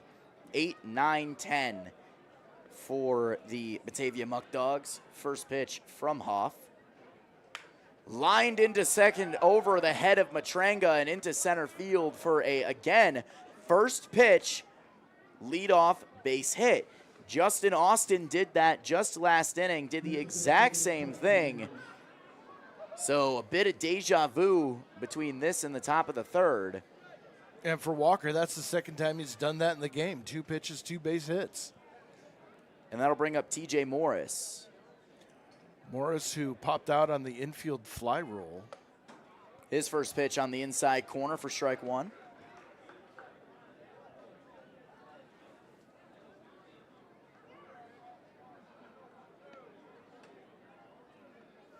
Huff comes set. His next pitch popped up, foul territory, just over the press box. Both Dre and I have temptation. Oh, there goes Dre. We heard it hit the roof. Dre is going to try and see if it stayed on the roof to pick up another baseball. So it's just me for a few seconds. We will see if Dre comes back with a ball in hand. Counts 0-2 to TJ Morris. Dre is empty-handed. It bounced off of the roof. No baseball, Dre. No baseball whatsoever. The 0-2 from Hoff to Morris. In the dirt. Good stop by Brooks. He's going to try and throw down to first base. Good stop by Stang as the throw was low. And the count's 1-2.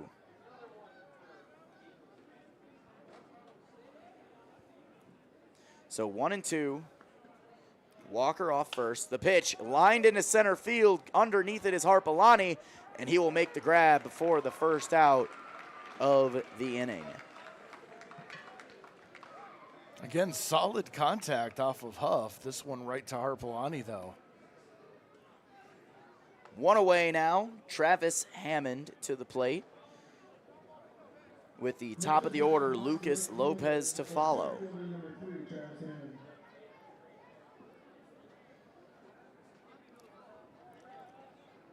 Caleb Walker off first. Pickoff attempt. Not in time. The way he dove into first base, it almost looked like he kind of face planted. That's never fun. Get a face full of dirt. First pitch to Hammond, fouled back to the backstop. Or even worse, you get a strawberry on this strawberry patch on the side of your face. Know what a strawberry patch is? If you've ever slid in short pants on the dirt and scraped your leg up. Oh, like a brush burn? Yeah, but it's that pitch fouled off of the foot of Hammond. Uh-oh. He's going to try and walk it off a little bit, as that will always sting. Well, Huff grabbed his left shoulder. Looked like he might be having a little shoulder discomfort there.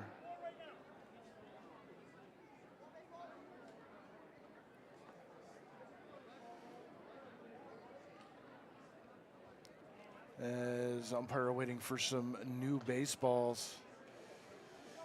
Yeah, you get a big rash from either sliding on grass or sliding on dirt, and it all scabs over. That's a strawberry patch. Yeah, those are never fun. I've had a few of those. So 0-2. Walker off first. The pitch from Hoff. Runner goes. Grounded towards third. It's going to get by Kiefer. Luckily, Kiefer was able to get back in time to cover the bag. So Walker does not advance from second. But it is still a single for Travis Hammond. And that's going to flip the book and bring about the top of the order, and it's Lucas Lopez. Kiefer diving to his left, popped up almost like the football pop-up drills. Was able to get back and cover the bag, keeping Walker at second. First pitch to Lopez, grounded up the middle, past the diving Matranga, and that's going to score a run. The other runner will stay at third. The throw home not in time. And Lopez will advance to second on the throw. So it is an RBI single for Lucas Lopez, 7-2 Batavia. So runners on second and third, and only one out for Jake Butler. And Noah Brooks will have some words with his starting pitcher, Sam Huff. And at this point, Jamestown's just looking for an answer, something that they can use to stop the juggernaut that is the Batavia Muckdogs. They have hit Sam Huff hard all night long and continue to do so. Lopez with his second hit of the ball game, picking up an RBI. 3 hits in the inning. So Jake Butler to the plate now. His first pitch with 2 runners in scoring position is outside for ball 1. Action picking back up again in the Tarp Skunks bullpen.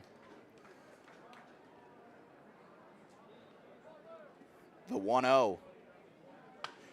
Popped up, left center field. Underneath it, Harpelani, called off by Kobe Jones. The throw will come into third. So it will be a sacrifice fly for Jake Butler as Travis Hammond comes around to score. And it is another crooked number, 8 runs scored in 4 innings. And that is going to be it for Sam Huff as Ryan Hill comes out and he signals to the bullpen. And it looks like it is Griffin White taking over for the Tarp Skunks and Sam Huff. Huff only going 3 2/3 innings, allowing 8 runs across. That is very unlike Huff.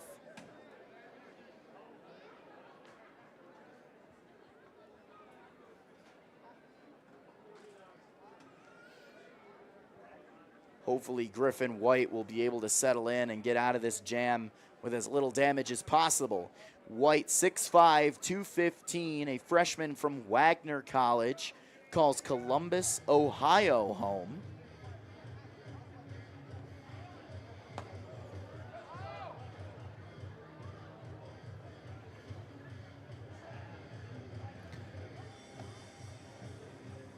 So Sam Huff still responsible for Lopez out at second base.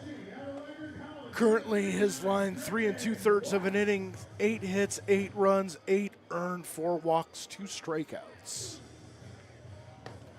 So Griffin White coming in, trying to stop the bleeding here. 6-run lead, not insurmountable for the Tarp Skunks. They can put up runs. It's a team that does get streaky at the plate. And they definitely could use some of that streakiness in the next up couple of innings, but they've got to shut Batavia down here and now.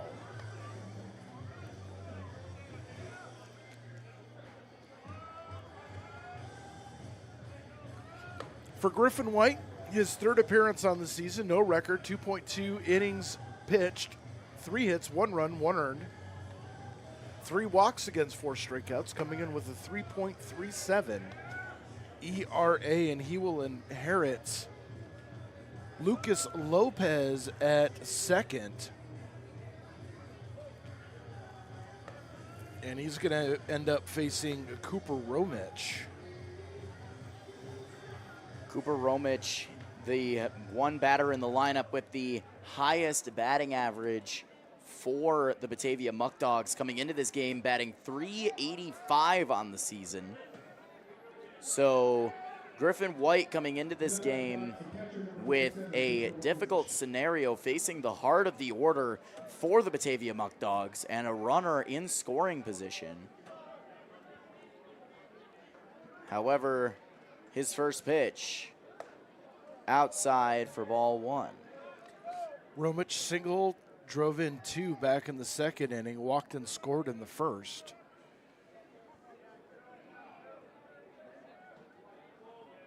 Jump set.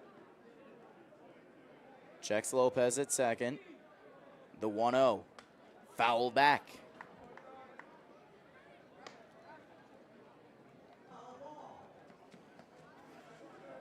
Skunks trying to get out of this inning.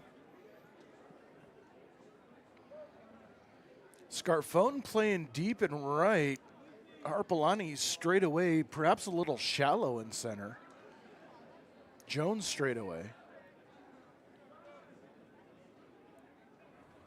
The 1-1. Change up on the inside corner, called strike 2.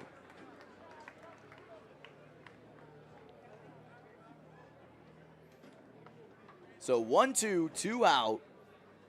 Lopez off second. The pitch from White to Cooper Romich is in the dirt. 2-2.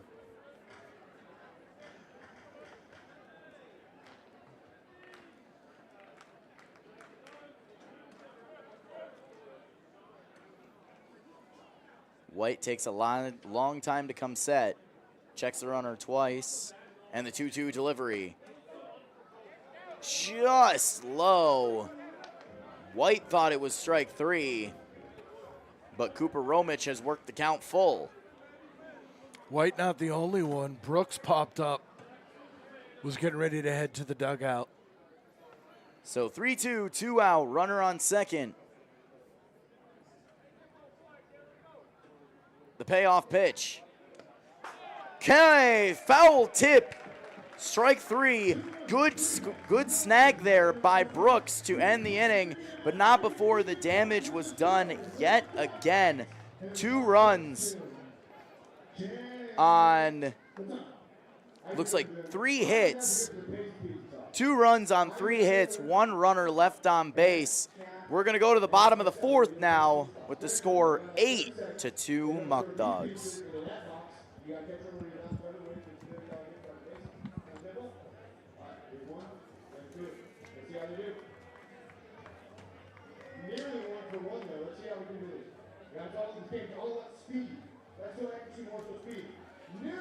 Support for our coverage of the Jamestown Tarp Skunks is brought to you by Plyler Entry Systems in Jamestown. Plyler Entry Systems has been serving the area since 1967. They are a proud member of the Builders Association of Northwestern Pennsylvania, the Manufacturing Business Association, and the International Door Association. They offer a wide variety of products from a number of the major manufacturers within the industry. When it comes to doors, they are the expert. Plyler Entry Systems is the proud sponsor of Whiffy, the Jamestown Tarp Skunks official mascot. To learn more about Plyler Entry Systems, call 716-296-0595 or visit plylerentry.com.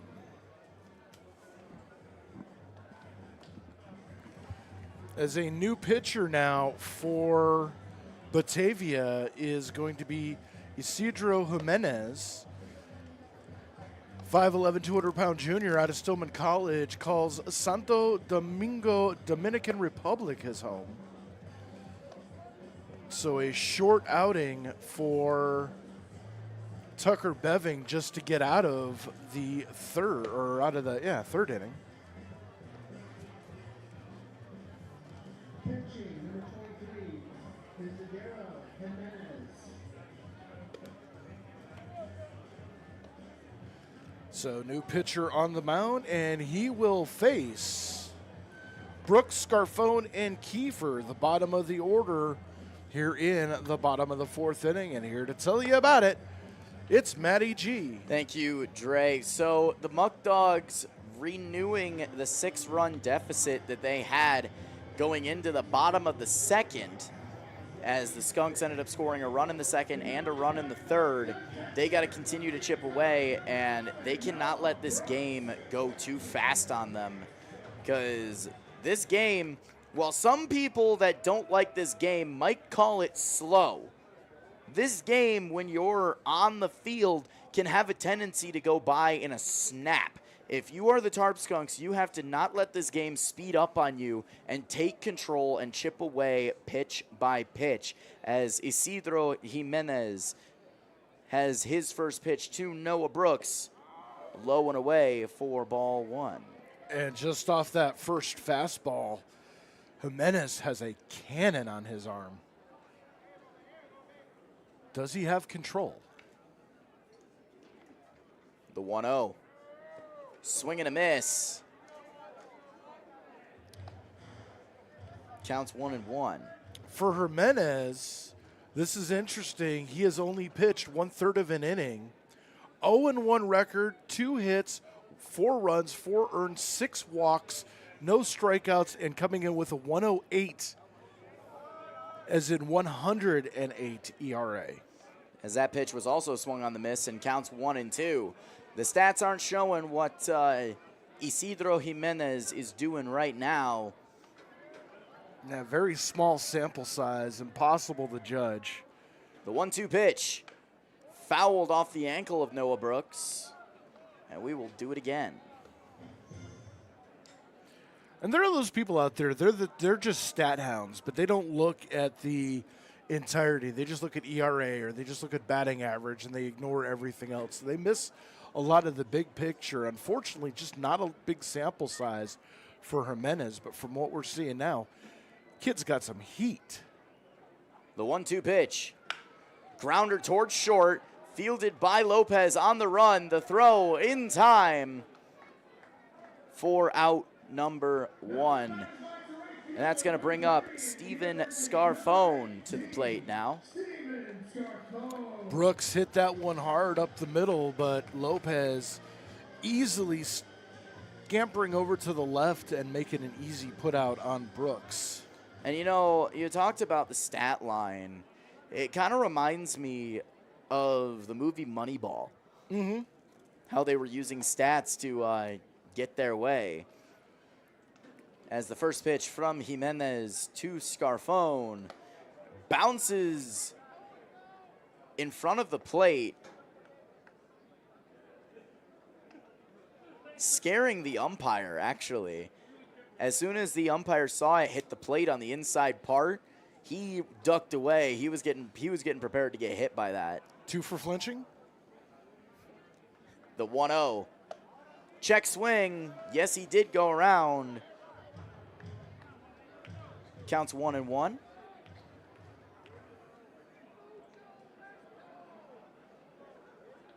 Scarfone ready to go. So is Jimenez. The pitch. Bounces in the dirt again. 2-1. Scarfone against Brunsetter worked the count full and eventually drew a walk. So he does have the patience at the plate.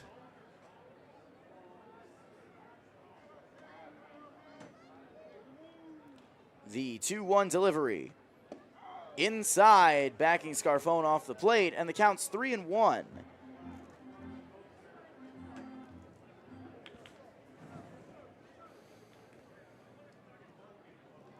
So 3-1, 1 out. Scarfone ready to go. Jimenez has his pitch. The 3-1. Up the middle. Hey, look what I found. Jimenez had his back turned as that ball was ripped up the middle at him, and he blocked it with his glove in between his legs. That is what you call a stroke of luck. And you know what they say, a blind squirrel finds a nut every once in a while. Yeah, well, he should be going out to buy a lottery ticket because that was a jackpot of a play right there. Connor Kiefer up now. His first pitch. Low and away, ball 1. Kiefer hit by a pitch in his first at bat on the first pitch he saw, so perhaps looking to get a little bit of revenge. It's just a different pitcher. The pitch. Low, 2-0. You have to think that ball that Scarfone hit up the middle would have made it through for a hit. Just another bad break for Steven Scarfone at the plate. The 2-0 delivery from Jimenez. Fouled back.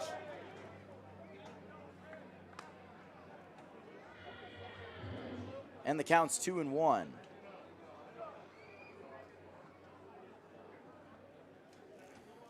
Scoreboard does say 3-1. Luckily, they are getting it fixed. And luckily, my brain was still able to hold up as the 2-1 pitch makes it 3-1. Guess you could have just left it alone, and it would have worked that way anyway. You know, broken clock. It's right twice a day. We're digging deep in the cliche bag here. We're only in the bottom of the fourth. The 3-1 pitch. High and inside. A little sweet chin music there to Connor Kiefer. And he draws a 5-pitch walk here with 2 away. And that will turn the page and bring about the top of the order to Nigel Sebastianelli. Sebastianelli grounded out to second in his first at-bat, roped an RBI single back in the second. 2 out. Kiefer off of first. The pitch from Jimenez. Bloop over down the left field line. Foul out of play. Yeah, you were talking about the Moneyball era out in Oakland, Billy Bean. That was after they lost Jason Giambi, Johnny Damon, Jason Isringhausen. The 0-1. Outside, 1-1. And I'm trying to remember if the big three of Hudson, Zito, and I forgot who the third of the big three is. I'll have to go back and do some homework on that, but I'm not sure if they were on that team. The 1-1. Called strike 2 on the outside corner.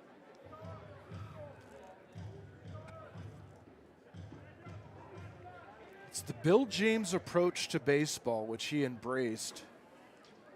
Still made it to the playoffs, but knocked out by the Minnesota Twins in the first round. The 1-2 pitch. Runner goes. Ball 2-2. The throw in time.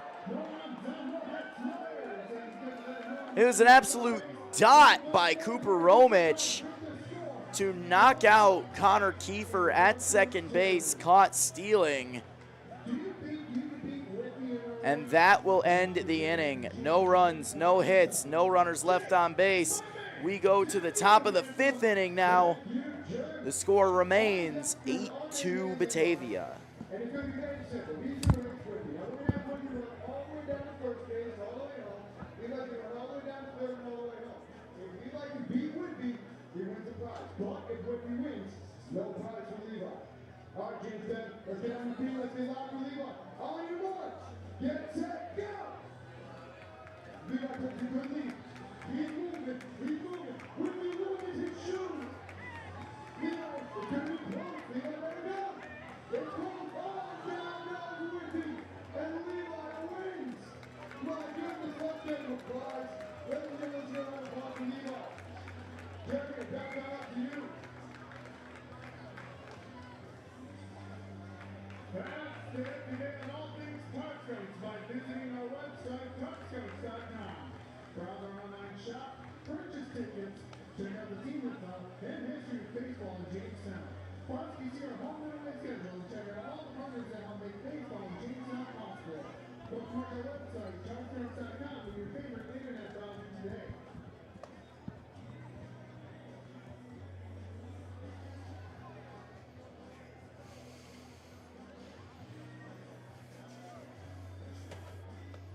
So Griffin White comes out for his first full inning of work here in the top of the 5th. Score 8-2 Batavia.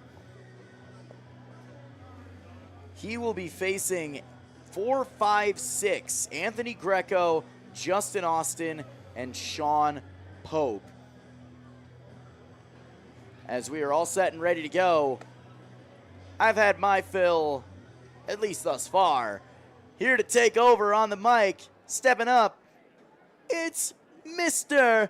Dre Guinness. All right, let's go. Top of the 5th inning now as Griffin White came in the bottom of the 4th inning, struck out Cooper Romich to end the inning. So his first full inning of work as Anthony Greco steps in. Greco with a double was thrown out at 3rd. Trying to stretch it out as he takes the ball outside 1-0. He's also flown out to center. I was watching the between inning activities as that one finds the zone for a strike. Curveball, 1-1 the count. And Whiffy showing no chill, just walking right through Griffin White's warm-up tosses. And Griffin was showing signs of annoyance with both the kid that was playing the game and Whiffy himself. Did you see the look on the umpire's face, too, as Whiffy walked past? Yeah. It was a combination of really and what the heck? Said for our PG audience. 2-1 the count. Swinging, there's a foul off to the left. 2-2.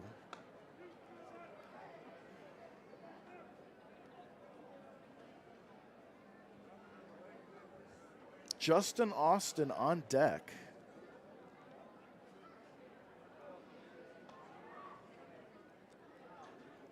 White kicks and throws, and he got him. Swinging on a curveball in the dirt for the first out of the inning. And that's going to bring up Justin Austin. Austin came into this game hitting 200, popped out to staying in foul territory in the first inning, and had a single back in the second, was wiped out on Dutra's double play.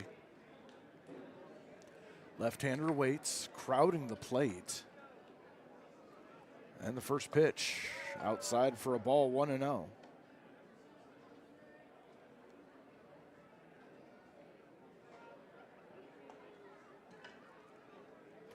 Skunks pitchers have had to work today. Only 1-2-3 inning. That back in the 3rd. And the pitch. Taken for a strike, 1-1. Batavia has scored in the 1st, 2nd, and 4th.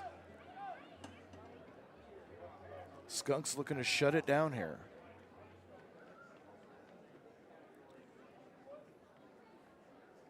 And the pitch. Swinging. There's a lazy fly ball into center field that's going to drop for a base hit right in front of Harpalani.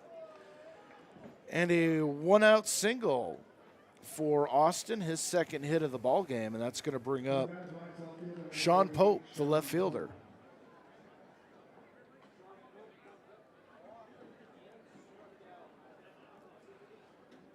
Pope 0 for 1 on the day. Walked, scored a run in the second, struck out in the third. Austin takes his lead, short lead off of first. And the pitch. That one inside for a ball, 1-0.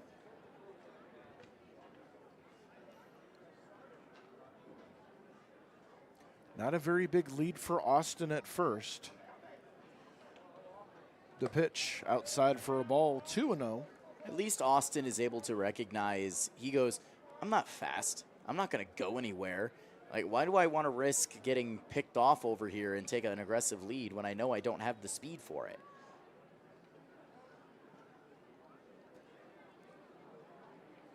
The pitch outside, 3-0. And Griffin White lost the strike zone a little bit here. Dutra on deck. White would like to face him with 2 outs, or perhaps induce a double play ball here. And the pitch. That misses for ball 4. So a 4-pitch walk for Sean Pope. That's going to move Austin over to second. And that'll bring up the first baseman, Trevor Dutra. Dutra, who walked and scored back in the second inning, grounded into a 6-4-3 double play back in the third.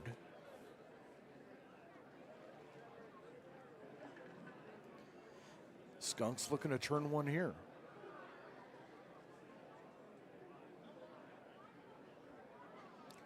And White's first pitch.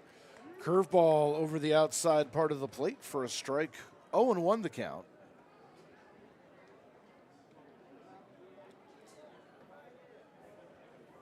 White going to that off-speed pitch on the first. See if he continues with that or comes back with a fastball. Checking the runner at second, and the pitch. Another curveball. Breaks over the heart of the plate for a strike. 0-2 the count.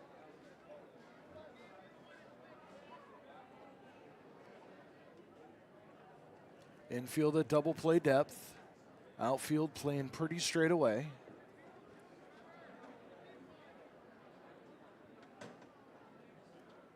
And the pitch. Swinging. There's a line drive into right center field, a base hit. Over to cut it off is Scarfone, but a run will come across and score as Austin comes in from second. Moving over to third is Pope. And it is now 9-2 Muckdogs. And, you know, Matranga over at second at this point has got to be feeling that he needs a step ladder or something over there, a trampoline, whatever the case. All of these hits have been all of these line drive hits into right center field have been line drives a good 5-6 feet over his head. He's got good jumping power, but just not enough to be able to get up that high. He's got to be wishing he's had like some sort of like superhuman jumping ability. As Caleb Walker steps in, takes the first pitch for a strike, 2 for 2 on the day. Scored back in the fourth. Runners at the corners, 1 away here. The pitch missing on the inside for a ball. 1-1.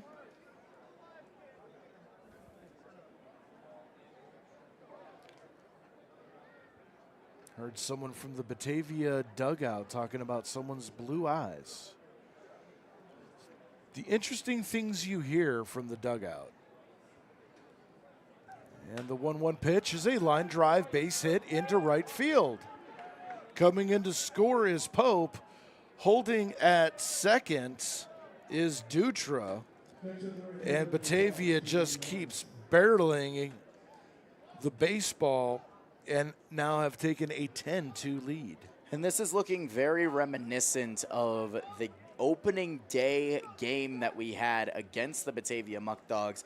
This is almost a deja vu scenario. It didn't matter who they put on the mound. The Muckdogs would just continue to torch. First pitch inside for a ball for TJ Morris. 6th batter of the inning. And that's been a theme here so far tonight.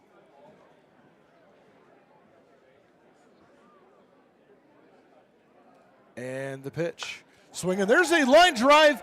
Base hit into left field. 1 run will score.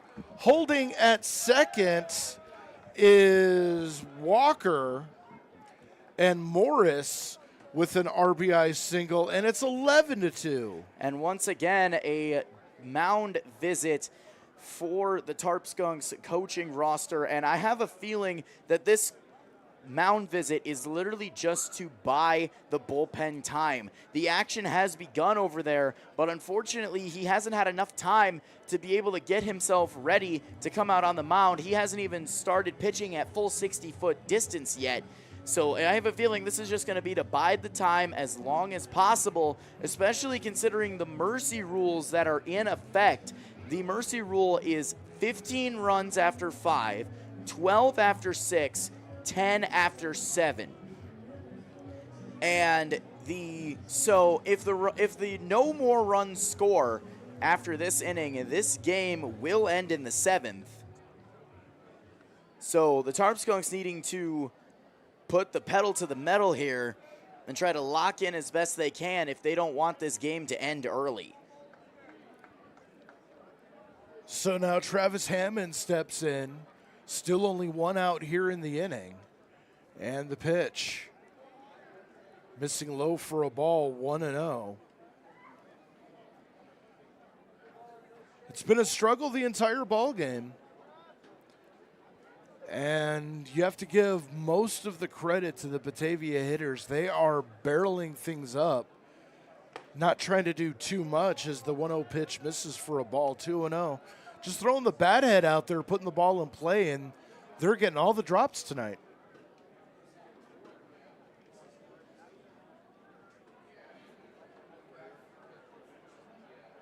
2-0 pitch, misses low for a ball, 3-0. And I was about to quote Limp Bizkit again. But if I had done that, I would have had to submit myself for ritual flogging. What? This is a little thing I do, you know. I'll smack myself in jest with a back scratcher as a 4-pitch walk to Hammond. It's a little funny thing I do. You know, it amuses me at least. As now Lucas Lopez standing in, 8th hitter of the inning. Bases loaded. And I have to correct myself. I didn't notice it at first. This is only a 9-run ball game right now. The 10-run deficit is 90 feet away at third base.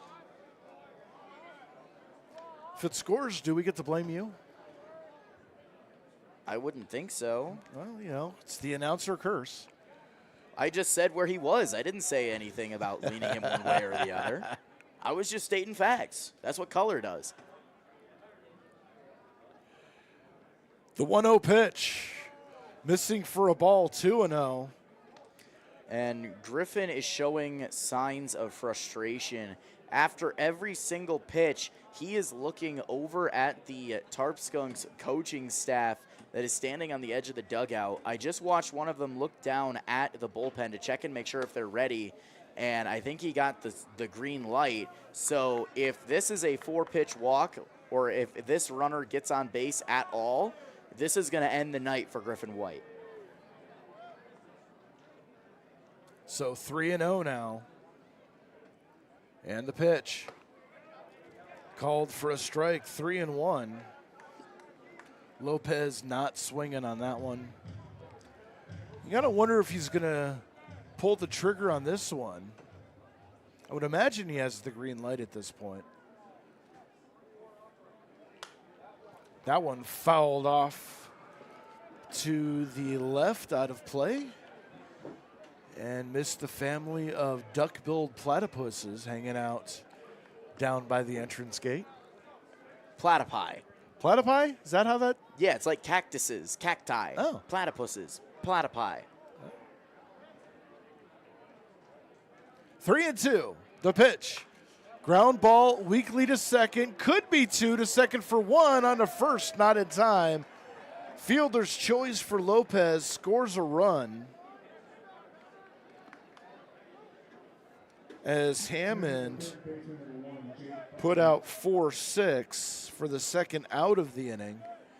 And a fielder's choice RBI for Lopez. And Jake Butler coming back to the plate. They're going to leave Griffin White in.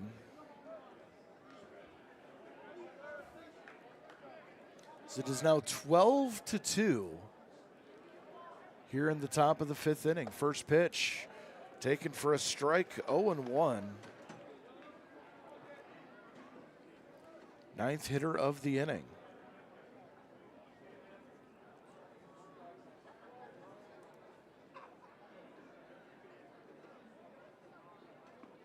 Griffin White taking a long look in, and the pitch, swinging a foul off the press box with authority. And make it 0-2. Had a nice little pop to it.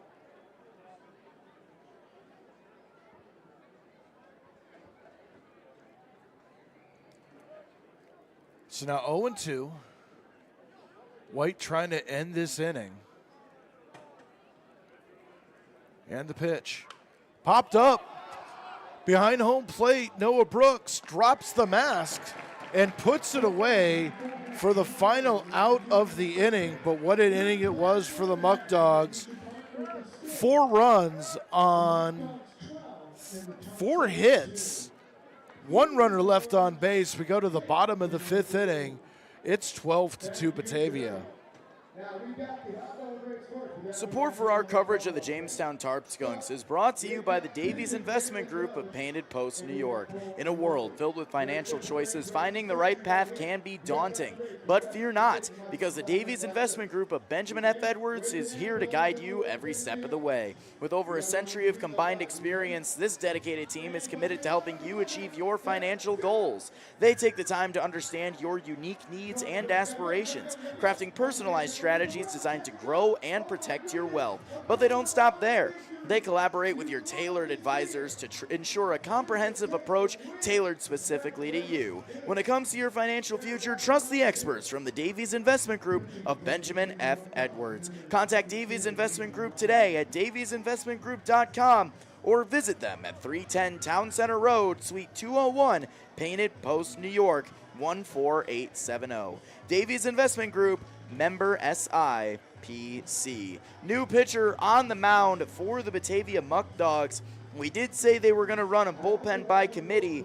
Isidro Jimenez went 1 inning scoreless, and taking over for him is going to be Liam Ryan.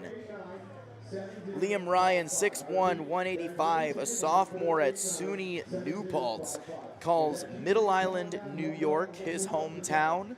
He will be facing the top of the order as Sebastianelli had kind of an at-bat last inning, but Kiefer got caught stealing, so he will lead off once again as that at-bat isn't going to count. So it's Sebastianelli, Matranga, and Stojanovic.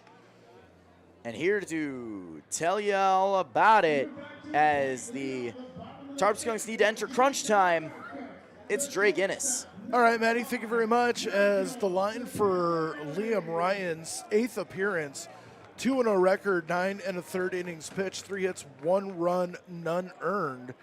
8 walks against 14 strikeouts, comes in with a 0.00 ERA. And the first pitch from the side armor is taken for a strike, 0-1.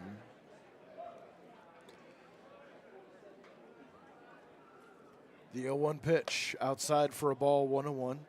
It's one of the classic lines from the movie Animal House. Mr. Blutarski, 0.0. The 1-1 pitch misses inside for a ball, 2-1. Have a feeling that's one you haven't seen yet. You are correct. my young age showing. Yeah, I'll let that one go, as it's now 3-1. Pitch inside to Sebastianelli. Usually I'm pretty good about seeing what one might call an older film.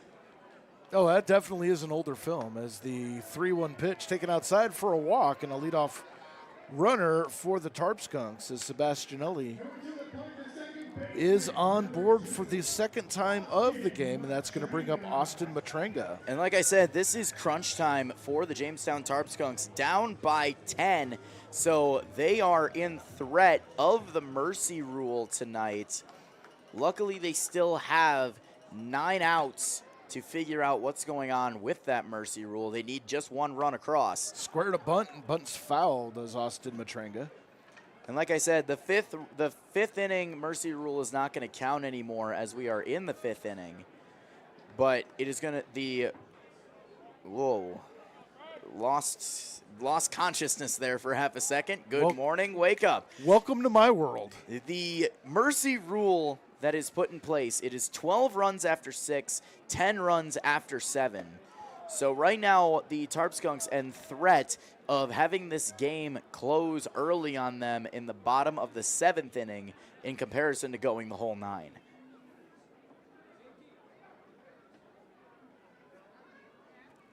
As Matranga waits, the 1-1 pitch. Swinging, there's a line drive fouled on the third base line and out of play.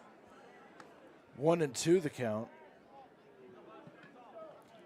I got to say that Ryan's delivery is very similar to the way that I threw when I was younger. That whipping pitch as the runner goes, pitch taken for a ball, throw down to second, is not in time, and Nigel Sebastianelli with a stolen base gets into scoring position.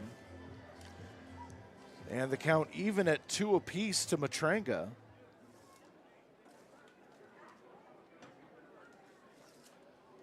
At this point, do you play to try to break up the mercy rule? Yes. Drop a bunt here? Is that one low, 3-2? We're not going to drop a bunt with 2 strikes. In my opinion, you are looking to try to move Sebastianelli over. Your job, no matter if you get on base or not, is to move Sebastianelli to third base. You want a ball on the right-hand side of the field. And the 3-2 pitch swinging. There's a line drive to third. Caught by Butler. Sebastianelli looked back to the bag, and so on a line out, 1 away. Well, it was what you wanted, but unfortunately, it wasn't what you were going to get. So DJ Stoyanovich stepping to the plate, 0 for 1 officially, struck out in the third, walked in the first. Team leader in RBIs, looking to add one here. Has 12 RBIs on the season. Stoyanovich waits, and the first pitch taken outside for a ball, 1-0. Bobby staying on deck.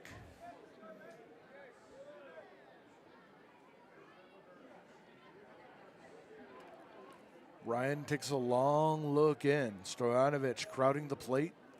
Right-hander waits, and the pitch. Low for a ball, 2-0.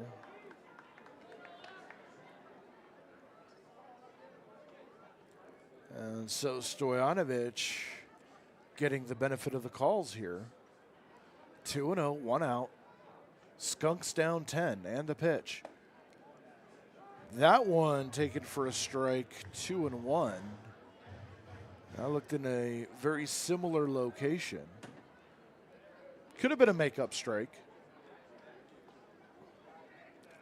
So still 2-1, 1 away.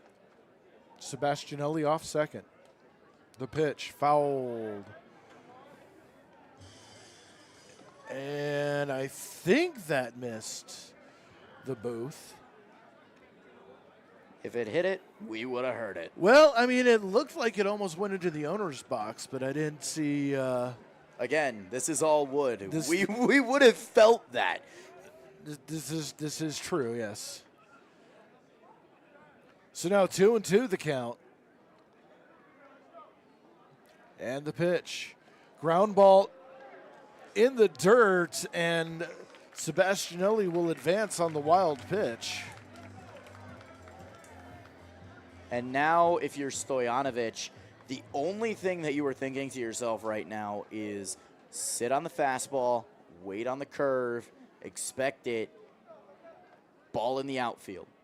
Ball in the outfield. That's all you want to, that's your location. That's where you want to hit it. The pitch. Swinging, there's a ground ball to third. Sebastianelli has to stay. Throw on to first. And Stojanovic is out 5-3. Coming to the plate, the first baseman, number 23, Bobby Stang. As Bobby Stang comes up in an RBI situation, 2 away here in the bottom of the 5th inning. Stang officially 1 for 1 on the day, extending his hitting streak to 12 games. First pitch, outside and high for a ball, 1-0. Singled and scored on Shaniel Maldonado's double back in the 3rd inning. As the next pitch comes inside for a ball, 2-0. Oh, it hit him. That one clipped his elbow, clipped the shirt. Good call there by the home plate umpire, because I heard that one as well. It was quick, but you heard 2 distinct sounds of the ball hitting something and then the ball hitting the glove of Romich. So good call there by the home plate umpire. Good ear by the home plate umpire. Proof he doesn't need hearing aids. I do, because I didn't hear it. As Kobe Jones stands in. 2 away here in the bottom of the 5th inning, and the first pitch outside for a ball, or inside for a ball, 1-0.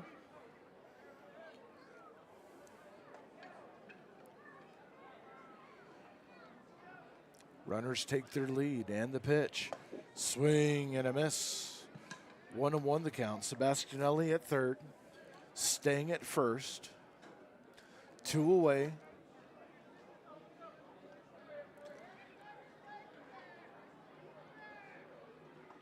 And the pitch from Ryan. Swinging, there's a foul.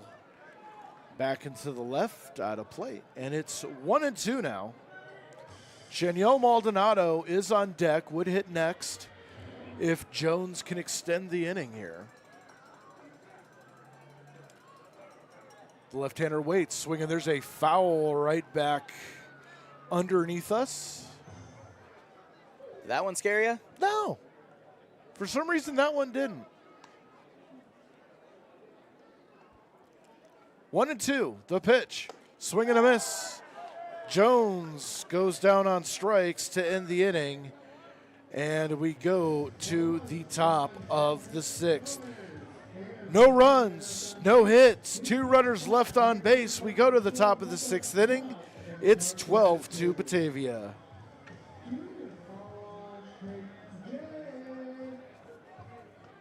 Thank you, Jeremy.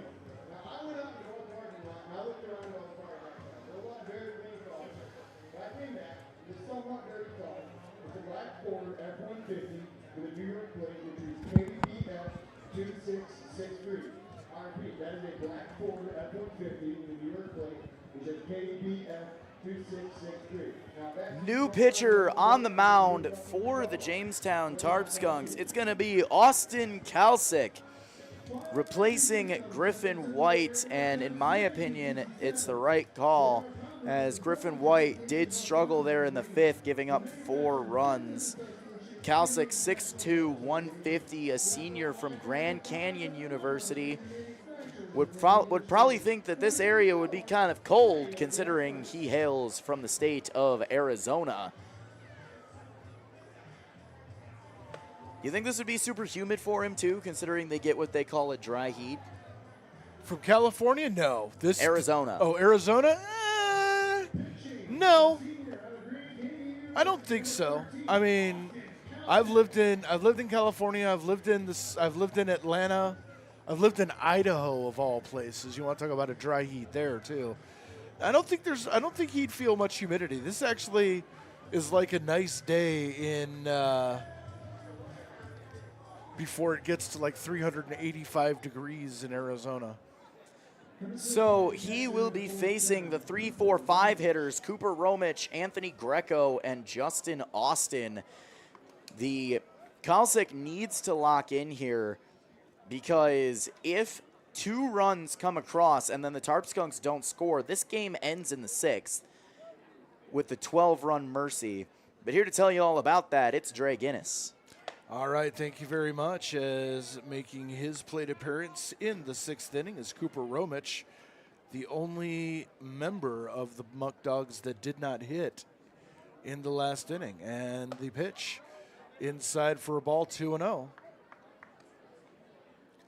For Kalsic, this is his 4th appearance, 0-1 on the season, 7 2/3 innings pitched. Has given up 13 hits, 10 runs, 7 of those earned, 5 walks against 8 strikeouts, and an 8.21 ERA as he goes 3-0 to Cooper Romich.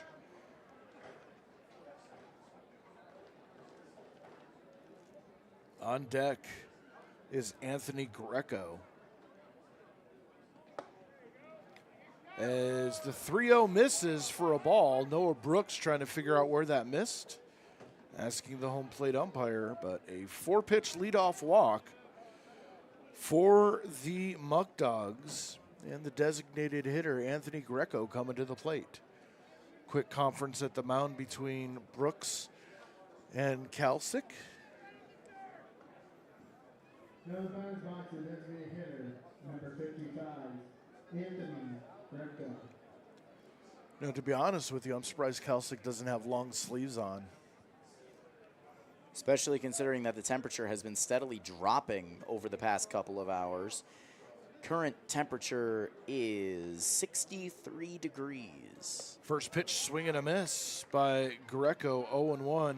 And that's a good 50 degrees colder than what they're experiencing in Arizona as we speak. Oh, yeah. You know, if it gets any lower, you're starting to get into ice age temperatures for Arizona. As the 0-1 pitch misses, 1-0. Current temperature in Phoenix, Arizona, which is close to Goodyear, 107 degrees. No thanks. But it's a dry heat. As the pitch missing outside for a ball, 2-1. At least that's what they're telling me as they're loading me into the ambulance. You know, heat is heat. It doesn't matter if it's dry. It doesn't matter if it's humid. It's hot. Clear. Bang. We got him back. Boop, boop, boop, boop. And the pitch missing outside, 3-1. You're going to make it, Mr. Galati. Good thing it was a dry heat. I'm surprised people don't walk around with the IV saline solutions just to stay hydrated. 3-1 pitch on the inside corner for a called strike, 3-2. Can you imagine walking down the street and just everybody's walking with the IV stand? You just hear nothing but wheels rolling on Yeah. a sidewalk. And the hospital gowns, too. No thanks. None of that. Is that a little too far? Runner goes, the pitch outside for a ball. And back-to-back walks for Austin Kalsic. My sister-in-law lives in Oklahoma, and I think it's like 103 degrees out there today. The question you ask yourself is, where's the cutoff? As far as like the max temperature Yeah. you live in? Too hot, yes. For me, it's 85. Really? Mm-hmm. I could live in 90s. As Justin Austin stepping in for his 4th at-bat. Takes the first pitch low for a ball. I think it was the 10 years living in Atlanta that ruined it for me. Because the humidity, the humidity does make a difference. It makes the heat feel a lot more oppressive. As the 1-0 pitch misses for a ball, 2-0. You know, my cousin can probably attest to that. She currently lives in Orlando, Florida. She currently works for Disney. So she could probably attest to that humidity heat thing. The 2-0 pitch outside for a ball, 3-0. And Kalsic having problems finding the strike zone. And it seems to be consistent with just about every single pitcher on both sides of the spectrum. I'm not going to include Beving or Jimenez or Ryan, But you look at Brunstetter, 2 2/3, 4 walks. As there's another walk by Kalsick, 3 straight walks. And then you have Sam Huff with 4 walks, Griffin White with a walk, Kalsick with 3, Brunstetter with 4. As Noah Brooks is going to host a conference at the mound. There have been a total of 11 walks by both teams' pitching staffs this game so far, and we're only in the top of the 6th. With the 12-run mercy rule run on the second base, as the home plate umpire just made a motion that is every single mound visit that the Tarp Skunks have. They have run out, so the pitchers are on their own from now on. Communication has been cut off unless it's a pitching change. As Kalsick kicks and throws the first pitch into Sean Pope, misses for a ball 1-0. Actually, we were getting a pinch hitter here. This is Eric Smith. Eric Smith, 6'2", 195, a sophomore at Durham College from Whitby, Ontario. As he swings and hits a little looper into left field, a base hit. 2 runs are going to score. Ball gets away from Kiefer, picked up by Brooks, keeping Austin at second base, and it is now 14-2.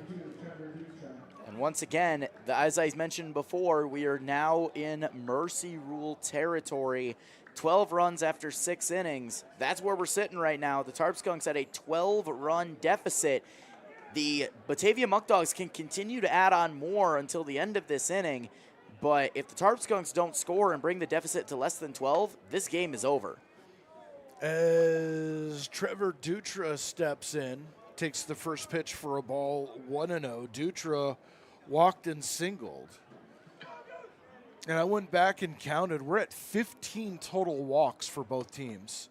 12 of those by Batavia. As Dutra takes a strike on the inside, 1-1.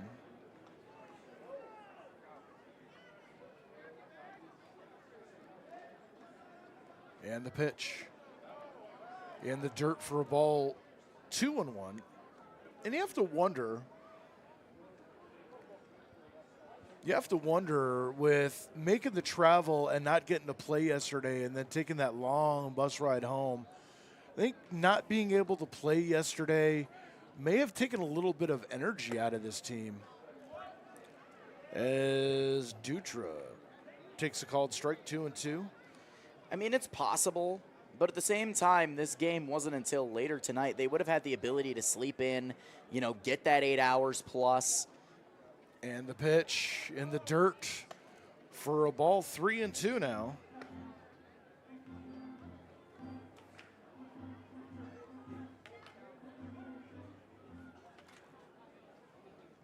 So Austin Kalsick looks in, still nobody out. 3-2 in the pitch. Outside for a ball, and Dutra will walk to load the bases again.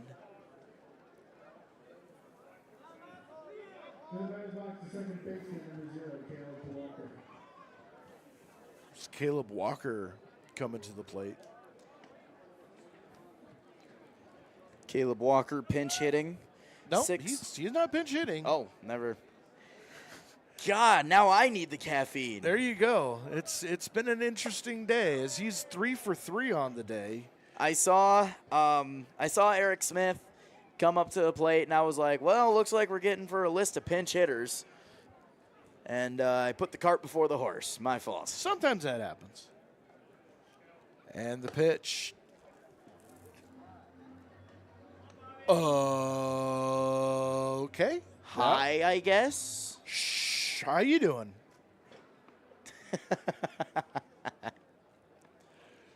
Good save. 2-0. And the pitch. Swing and a miss. 2-1. There is action over in the Tarp Skunks bullpen. That is Peyton Ahlstrom that is warming up right now. And the pitch just missing on the outside, 3-1.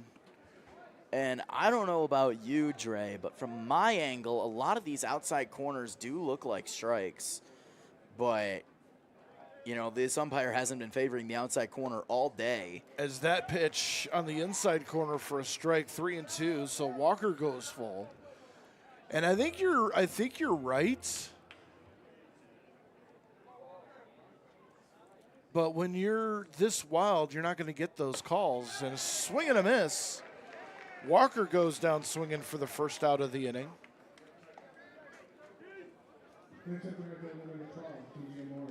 As TJ Morris, the right fielder, steps in. But again, no time to celebrate for Kalsick because you do not want this lead to extend any further, especially if you want this game to continue. Bases loaded and a pop up behind the plate. Brooks heading back after it and makes the catch for out number 2. But again, job is not done. Kalsick needs to lock in. No time for celebration, especially how far down you are. You need to lock in, make sure this lead stays at 12, so that way your team only has to score 1 run to keep this game alive, because that's what you got to work on right now. Keep this game alive, chip away, and turn the tide. Travis Hammond steps in. First pitch, swing and a miss for a strike. 0-1 the count. Hammond reached on a fielder's choice back in the second, singled, and walked. So officially 1 for 2 on the day. Been on base 3 times. And the pitch fouled off at the plate. 0-2.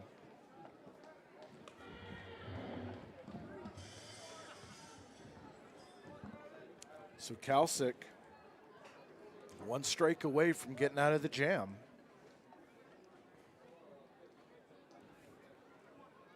And the pitch. Missed high for a ball, 1-2.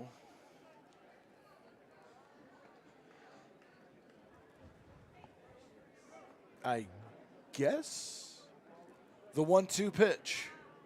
Oh, and that hit Hammond in the steel guard he keeps in his back pocket, and that's going to bring in another run and an RBI on a hit by pitch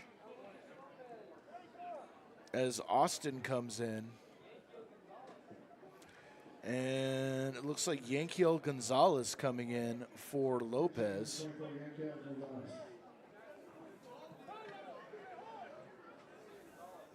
So Gonzalez takes a strike in his first at-bat. And again, these two guys are, both of them are from hot areas. Kalsick from Arizona. As that one has popped up behind the plate, Brooks going back underneath it, and he makes the catch. I was going to say Yankiel from Las Vegas, Nevada, but end the inning anyway. Well, that is the 3rd out. 2nd inning in a row, Batavia has sent 9 to the plate. 3 runs on 3 hits. And 3 runners left on base. We go to the bottom of the 6th inning, 15-2. Support for our coverage of the Jamestown Tarp Skunks is brought to you by Prevention Works and Casa Trinity. Prevention Works in Jamestown, New York, can provide substance use prevention and social, emotional, learning, and intervention services since 1974. Casa Trinity is dedicated to empowering those on their path to recovery. Hope begins here, and recovery is possible. Both Prevention Works and Casa Trinity are pairing up to educate communities on the dangers of fentanyl that's getting too close to home. 1 pill is enough to kill, especially if it contains fentanyl. It only takes 2 milligrams to take a life, which equates to the tip of a pencil. Be proactive and protect your loved ones by learning more. Visit dea.gov/1pill if you think someone you know is at risk, or call 716-664-3608. New pitcher on the mound here for the Batavia Muckdogs. It is Garrett Beaver. Garrett, 6'1", 175, a sophomore from Salisbury University. You think he enjoys Salisbury steak? He is calling Waynesboro, Pennsylvania home. He will try to end this game when after only 2/3 of the game has been played through. It is 15-2. Here's the situation. Mercy rule is in play. If the Tarp Skunks do not score 2 runs in this inning,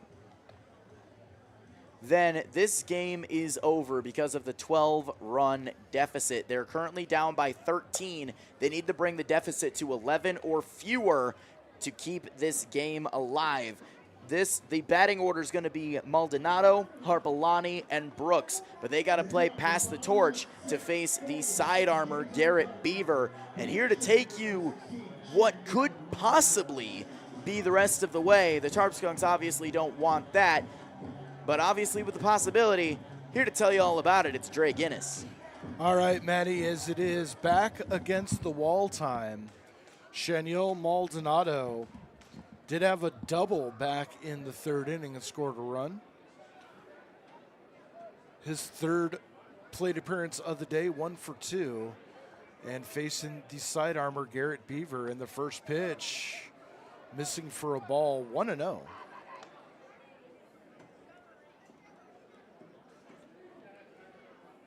Maldonado, the right-handed hitter, waits.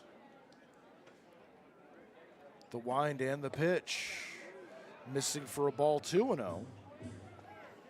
There is still action in the Muckdogs bullpen.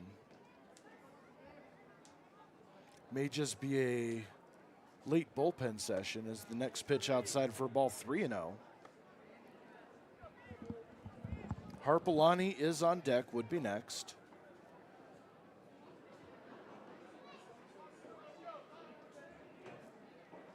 As Beaver, the wind and the pitch. Missing inside for a ball and a 4-pitch leadoff walk for Shaniel Maldonado.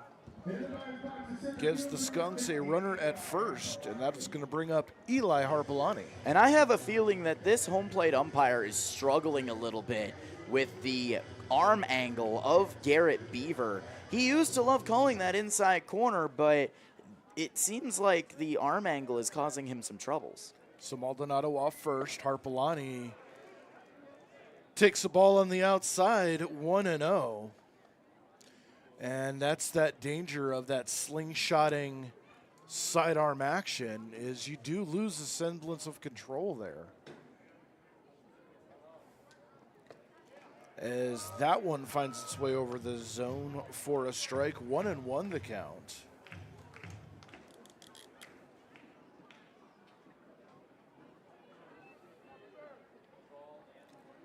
One and one, the pitch, swinging. There's a pop-up on the infield.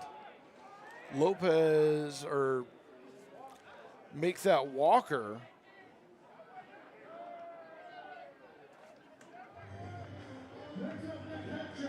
And there's one away.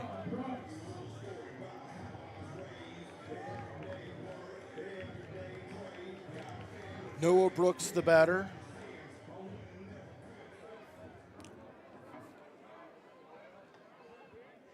And the pitch, way outside for a ball, 1-0. Brooks 0 for 2 today, grounded out to third and short. Steven Scarfone on deck. And the pitch. Taken at the knees for a strike, 1-1 the count. Maldonado off first. Beaver kicks and throws, swing and a miss. 1-2 the count now.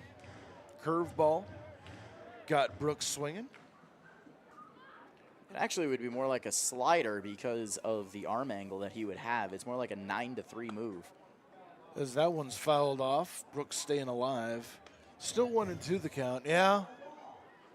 Almost like Chris Sale. Chris Sale with that exploding slider. Yeah, I don't think as a sidearmer you actually can have a curveball because the motion goes left to right or right to left. And the pitch. Called strike 3 on the outside corner. Brooks goes down for the second out of the inning. And the Skunks are now down to their final out of the game, which is not something you usually get to say in the bottom of the 6th. But obviously, down by 13 runs, the Batavia Muckdogs just putting on an absolute clinic today. 15 runs, 13 hits, no errors, compared to the 2 runs, 4 hits, and 1 error for the Skunks. First pitch misses inside to Scarfone, 1-0. Scarfone 0 for 1, walked and scored in the second, and then grounded back to the pitcher in an unbelievable play. Jimenez catching the ball between his legs with his back to home plate. And the pitch swinging. There's a pop-up foul down the third base side.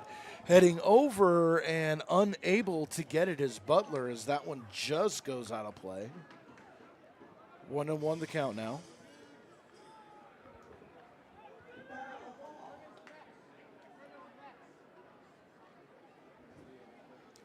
Kiefer on deck would be next if Scarfone can extend the inning.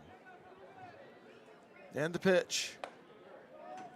Outside for a ball, 2-1. Tarp Skunks looking to put 2 on the board here. They need to do that to stay alive in this game. Otherwise, it is going to end early. And the pitch. Swing and a miss. 2-2 the count. And the Skunks down to their final strike.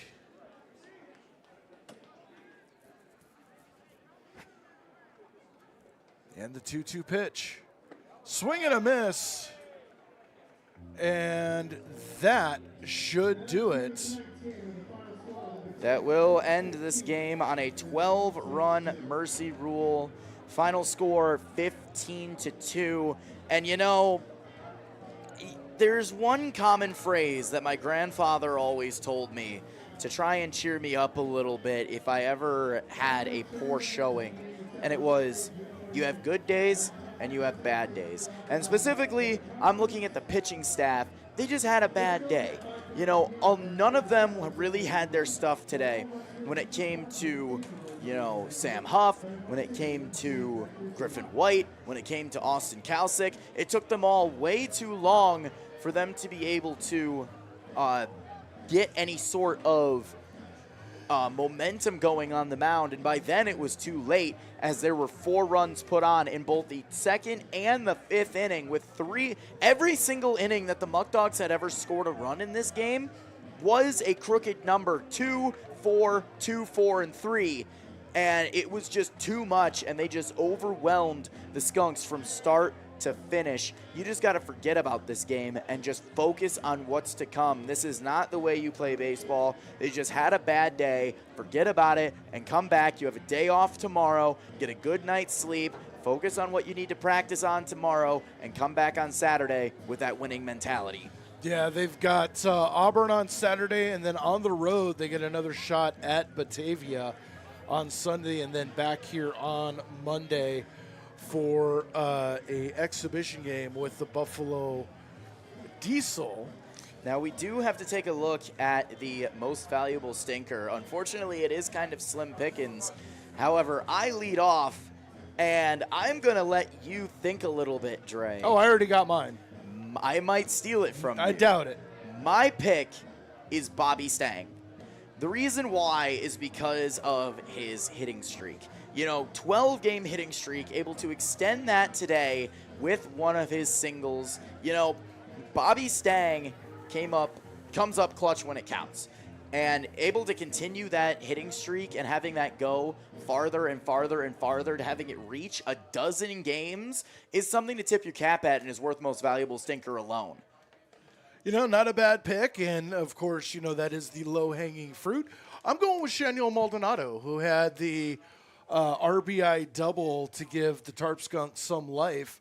But yeah, again, slim pickings, so have to recognize the few and far between offensive bright spots for today's game.